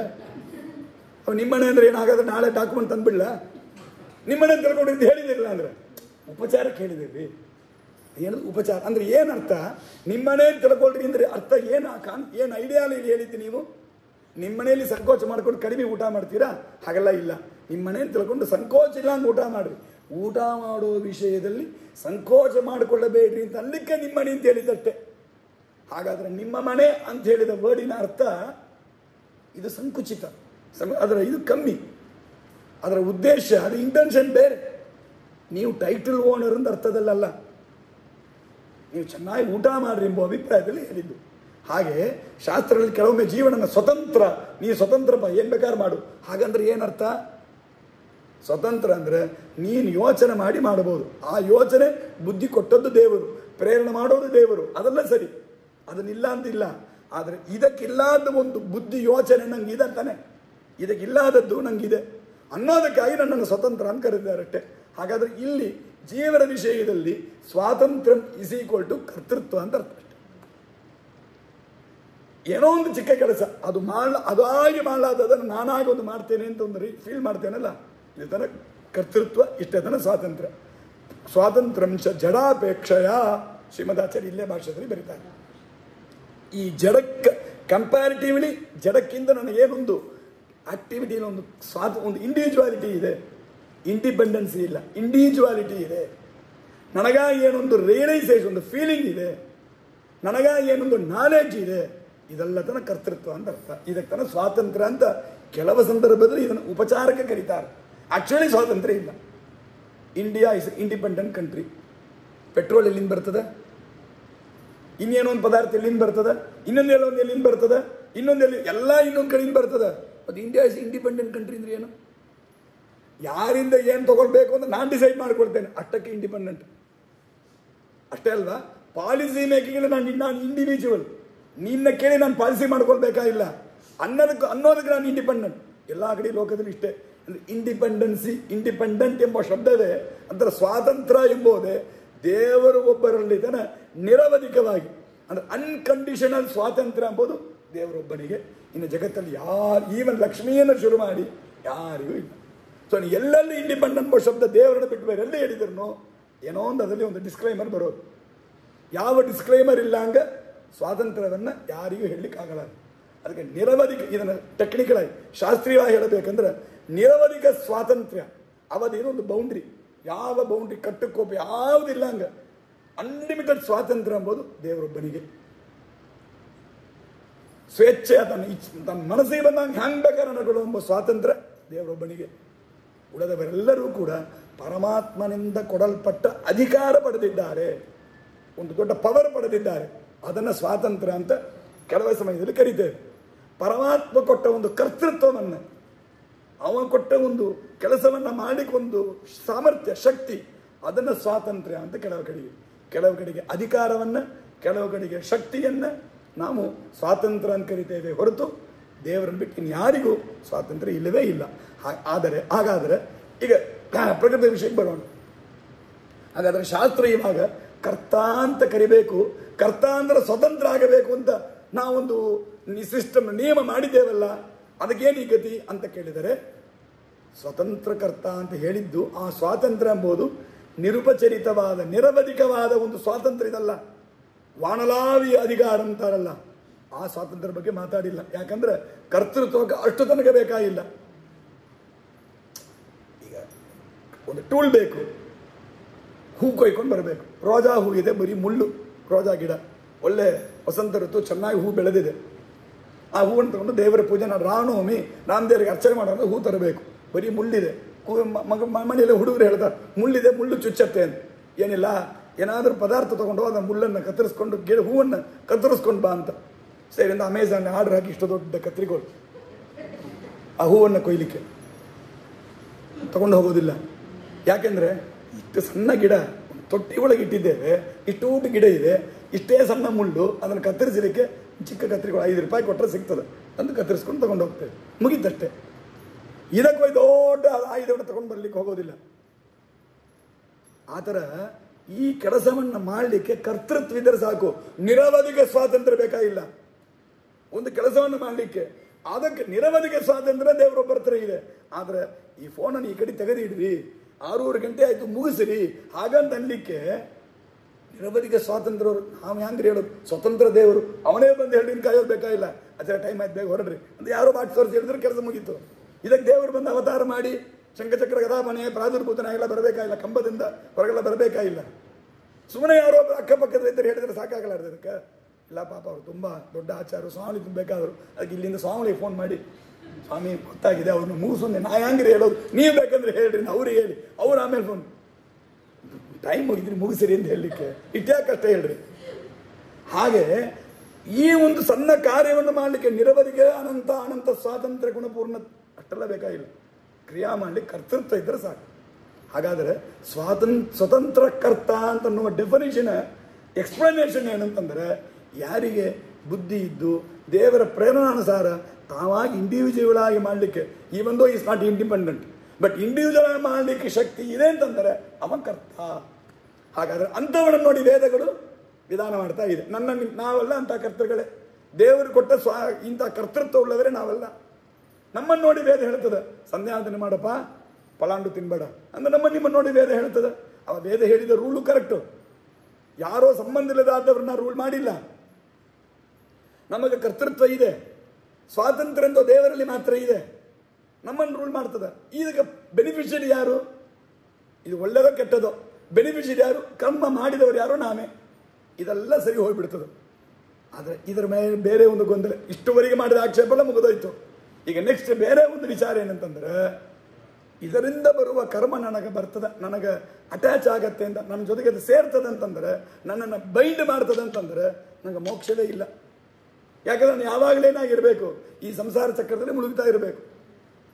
ಈ ಸಂಸಾರ ಚಕ್ರದಲ್ಲಿ ತಿರುಗಿ ಬರ್ತಾ ಇದ್ದರೆ ನನಗೆ ಮೋಕ್ಷ ಯಾವಾಗ ಆಗೋದು? ಆಗಲಿಕ್ಕೆ ಇಲ್ಲ. ಹಾಗಾದ್ರೆ ನನಗೆ ಇದರಿಂದ ಸಾಲ್ವೇಷನ್ ಎಂಬುದೇ ಇಲ್ಲ, ಇಲ್ಲೇ ಮುಳುಗಿರ್ಬೇಕು. ಅವಾಗ ಏನು ಗತಿ? ಆದರೆ ಕೃಷ್ಣ ಹೇಳ್ತಾ ಇದ್ದಾನೆ, ಕೃತ್ವಾ ಕರ್ಮ ನಲಿಪ್ಯತೆ, ಇದನ್ನು ಮಾಡಿದರೂ ಲೇಪ ಆಗೋದಿಲ್ಲ ಅಂತ ಹೇಳ್ತಾನೆ. ಆವಾಗ ಏನು ಮಾಡಬೇಕು? ಇದೆಲ್ಲ ಮಾಡೋದು ಎಲ್ಲರೂ, ನೀವು ಮಾಡ್ತೇವೆ, ನಾವು ಮಾಡ್ತೇವೆ, ಸ್ವಾಮಿಗಳು ಮಾಡ್ತಾರೆ, ಯಮಧರ್ಮನು ಎಲ್ಲರೂ ಮಾಡ್ತಾ ಇದ್ದೇವೆ. ಅವರವ್ರ ಕೆಲಸವನ್ನು ಮಾಡ್ತಾ ಇರೋದು ಎಂಬುದು ಆ್ಯಕ್ಚುಲಿ ನಡೀತಾ ಇದೆ. ಆದರೆ ಇಲ್ಲಿ ಏನು ಮಾಡ್ತಾನೆ ದೇವರು? ಇವಾಗ ಇದನ್ನು ಹೀಂಗ ಮಾಡು ಅಂತ ಅದರಲ್ಲೊಂದು ರೆಗ್ಯುಲೇಟ್ ಮಾಡಿ ಬಿಡ್ತಾನೆ. ಈ 5 ಕಾರಣ ದೇವರ ಸ್ವತಂತ್ರ, ಅವನ ಅಧೀನವಾಗಿ ನಾನು ಮಾಡ್ತಾ ಇದ್ದೇನೆ ಅಂತ ತಿಳ್ಕೋ. ಇದರಿಂದ ಬರುವ ಫಲ ನನಗೆ ಬೇಕು ಅಂತ ಅಪೇಕ್ಷೆ ಪಡಬೇಡ. ಹೀಂಗ ಮಾಡಿದಿ ಅಂತಂದರೆ ಈ ಕರ್ಮ ನೀನು ಮಾಡಿದರೂ ನಿನ್ನನ್ನು ಬಂಧನ ಮಾಡಲಾರದು. ಒಂದೇ ಪೊಲೀಸು, ಅವ ಯೂನಿಫಾರ್ಮಲ್ಲಿದ್ದಾನೆ, ಬಸ್ಸಲ್ಲಿ ಹೋಗ್ತಾನೆ, ಟಿಕೆಟ್ ತಗೊಳ್ಳೋದಿಲ್ಲ, ತೊಂದರೆ ಇಲ್ಲ. ಯೂನಿಫಾರ್ಮಿಂದ ಆಫೀಸ್ ವರ್ಕಾಗಿ ಹೋಗ್ತಾ ಇದ್ದೇನೆ, ಬಸ್ಸಲ್ಲಿ ಗೌರ್ಮೆಂಟ್ ಬಸ್ಸಲ್ಲಿ ಹೋದರೆ ಟಿಕೆಟ್ ತಗೋಬೇಕಾಗಿಲ್ಲ. ಅದೇ ಪೊಲೀಸು ಯಾರೋ ಒಬ್ಬ ಕಳ್ಳತನ ಮಾಡಿದವನನ್ನು ಸರಿಯಾಗಿ ಇದು ಇತ್ತು, ಆಧಾರ ಇತ್ತು, ಯಾರೋ ಕಂಪ್ಲೇಂಟ್ ಮಾಡಿದ್ರು, ಕರ್ಕೊಂಡು ಹೋಗ್ತಾನೆ. ಅದೇ ಪೊಲೀಸ್ ಅವನು ಕೋರ್ಟಲ್ಲಿ ಪ್ರೊಡ್ಯೂಸ್ ಮಾಡ್ತಾನೆ. ಇದೆಲ್ಲ ಮಾಡಿದರೆ ಅವನಿಗೆ ಯಾವ ವಿಧ ಲೇಪವೂ ಇಲ್ಲ. ಯಾಕೆ? ಎಲ್ಲವೇ ಆ ರೂಲ್ ಪ್ರಕಾರ ನಡೀತಾ ಇದೆ. ಯಾವುದಾದ್ರು ಒಂದು ಬಿಯಾಂಡ್ ದಿ ರೂಲ್ ಮಾಡಿದ ಅಂದರೆ ಅವನನ್ನು ಪನಿಷ್ ಮಾಡ್ತಾರೆ. ಇವಾಗ ಅವನನ್ನು ಕ್ವಶನ್ ಮಾಡ್ತಾರೆ. ಹಾಗೆ ಅಂದ್ರೆ ನೋಡ್ರಿ, ಒಂದೇ ಕೆಲಸ, ಅದೇ ಕೆಲಸವನ್ನು ಅವ ಅಧಿಕಾರ ಇಲ್ಲ ಅಂತ ಮಾಡಿದ ಅಂದರೆ ಅವನು ಪನಿಷಬಲ್ ಆಗ್ತಾನೆ. ಇವಾಗ ಅವನ ಅಧಿಕಾರದ ಒಳಗೆ ಮಾಡಿದರೆ ಅವನಿಗೆ ಅವಾರ್ಡ್ ಕೊಡ್ತಾರೆ. ಹಾಗೇನೆ ನಾವು ಇದೆಲ್ಲ ಕರ್ಮಗಳನ್ನು ಇಲ್ಲಿ ಹೇಳಿದ ಈ ಚೌಕಟ್ಟು, ಈ ಅಧಿಕರಣ ಕರ್ತಾಕರಣ ಅಂತ ಹೇಳಿ ಈ ಫಲಾನುಸಂಧಾನ ರಹಿತವಾಗಿ ಮಾಡೋದು ಅಂತ ಏನಿದೆ, ಈ ಚೌಕಟ್ಟು ಒಳಗೆ ಇದ್ದೇವೆ ಅಂತಂದರೆ ಈ ಕರ್ಮ ಮಾಡಿದರೂ ನಮಗೆ ಇದರಿಂದ ಲೇಪ ಇಲ್ಲ, ಸಂಸಾರದಲ್ಲಿ ಬಂಧನ ಇಲ್ಲ, ದುಃಖ ಇಲ್ಲ. ತಾತ್ಕಾಲಿಕವಾಗಿ ಸಣ್ಣ ಪುಂಟಗಳು ಆಗತ್ತೆ ಪ್ರಾರಬ್ಧಾನುಸಾರ. ಆದರೆ ಇದೆಲ್ಲ ಮಾಡಿದರೂ ಕೂಡ ನಮ್ಮ ಅಂತಃಕರಣ ಶುದ್ಧರಾಗಿ ನಾವು ಜ್ಞಾನ ಪಡೆದು ಮುಂದೆ ಮೋಕ್ಷಕ್ಕೆ ಹೋಗ್ಲಿಕ್ಕೆ ಆಗತ್ತೆ. ಆದರೆ ಈ ಅನುಸಂಧಾನ ಇಲ್ಲ ಹಂಗೆ ಮಾಡ್ತಾ ಇದ್ದರೆ, ಆಸ್ ಆನ್ ಡೇಟ್ ಇವತ್ತು ಇರಂಗೆ ನಾಳೆಯೂ ಇದ್ದೇವೆ ಅಂತಂದರೆ ಈ ಎಲ್ಲ ಕರ್ಮನ ನಮ್ಮನ್ನು ಬಂಧನ ಮಾಡುತ್ತೆ. ತಿರುಗಿದರೆ ಸುಖ ದುಃಖಗಳನ್ನು ಅನುಭವಿಸ್ಕೊಂಡು ಸಂಸಾರದಲ್ಲೇ ಇರ್ತೇವೆ. ಅದಕ್ಕೆ ಜ್ಞಾನಂ, ಜ್ಞೇಯಂ, ಪರಿಜ್ಞಾತ, ಇದು 3 ಕೂಡ ತ್ರಿವಿಧ ಕರ್ಮಚೋದನ. ಒಂದು ಕರ್ಮವನ್ನು ನೇಮನ ಮಾಡಲಿಕ್ಕೆ ಇದೆಲ್ಲ ಕಾರಣ ಆಗತ್ತೆ. ಕರ್ಣಂ ಕರ್ಮಕರ್ತೇರಿ ತ್ರಿವಿಧ ಕರ್ಮ ಸಂಗ್ರಹ ಅಂದಿಟ್ಟು ಹೇಳಿ ಕೃಷ್ಣ ಹೇಳ್ತಾನೆ.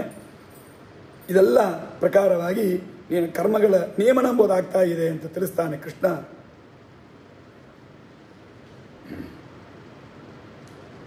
ಜ್ಞಾನಂ ಕರ್ಮ ಚ ಕರ್ತಾಚ ತ್ರಿದೈವ ಗುಣವೇತತಃ ಪ್ರೋಚ್ಯತೆ ಗುಣಸಂಖ್ಯಾನೆ ಯಥಾವ ಶೃಣುತಾನ್ಯಪಿ ಅಂಥೇಳಿ ಈ ಜ್ಞಾನ, ಜ್ಞೇಯ, ಪರಿಜ್ಞಾತ ಅಂತ ಇದೆಲ್ಲ ಒಂದು ನಿಯಮವನ್ನು ಹೇಳಿದ ದೇವರು ಈಗ ಮುಂದೆ ಏನು ಮಾಡ್ತಾನೆ, ಜ್ಞಾನವನ್ನೆಲ್ಲ ಇಂಟ್ರೊಡ್ಯೂಸ್ ಮಾಡಿ ಜ್ಞಾನವನ್ನು ತಂದರು. ಅಂದ್ರೆ ಎಲ್ಲ ವಿಷಯ ತಿಳ್ಕೋಬೇಕು, ನೀ ಎಲ್ಲ ಕರ್ಮವನ್ನು ಮಾಡಬೇಕು ಅಂತ, ನೀನಿದನ್ನು ಮಾಡು ಅಂತ ಇದೆಲ್ಲ ಹೇಳ್ತಾನೆ. ಹಾಗಾದರೆ ಇದರೊಳಗೆ ಏನೇನು ವಿಷಯಗಳು ಬಂದಿದೆ? ಇವಾಗ ಮಾಡತಕ್ಕಂಥ ಕರ್ತ ಅಂತ ಒಬ್ಬ ಬಂದಿದ್ದಾನೆ. ಇವಾಗ ಕರ್ತ ಮಾಡೋವ ಸ್ವತಂತ್ರನಾದ ದೇವರನ್ನು ಬಿಟ್ಬಿಡಿ. ಯಾಕಂದ್ರೆ ದೇವರು ವಿಷಯ ಬೇರೆ ಅವನಿಗೆ, ಯಾಕಂದ್ರೆ ಫಲ ಅನುಭವಿಸುವ ದೇವರಲ್ಲ, ಅವನ ವಿಷಯ ಬೇರೆ.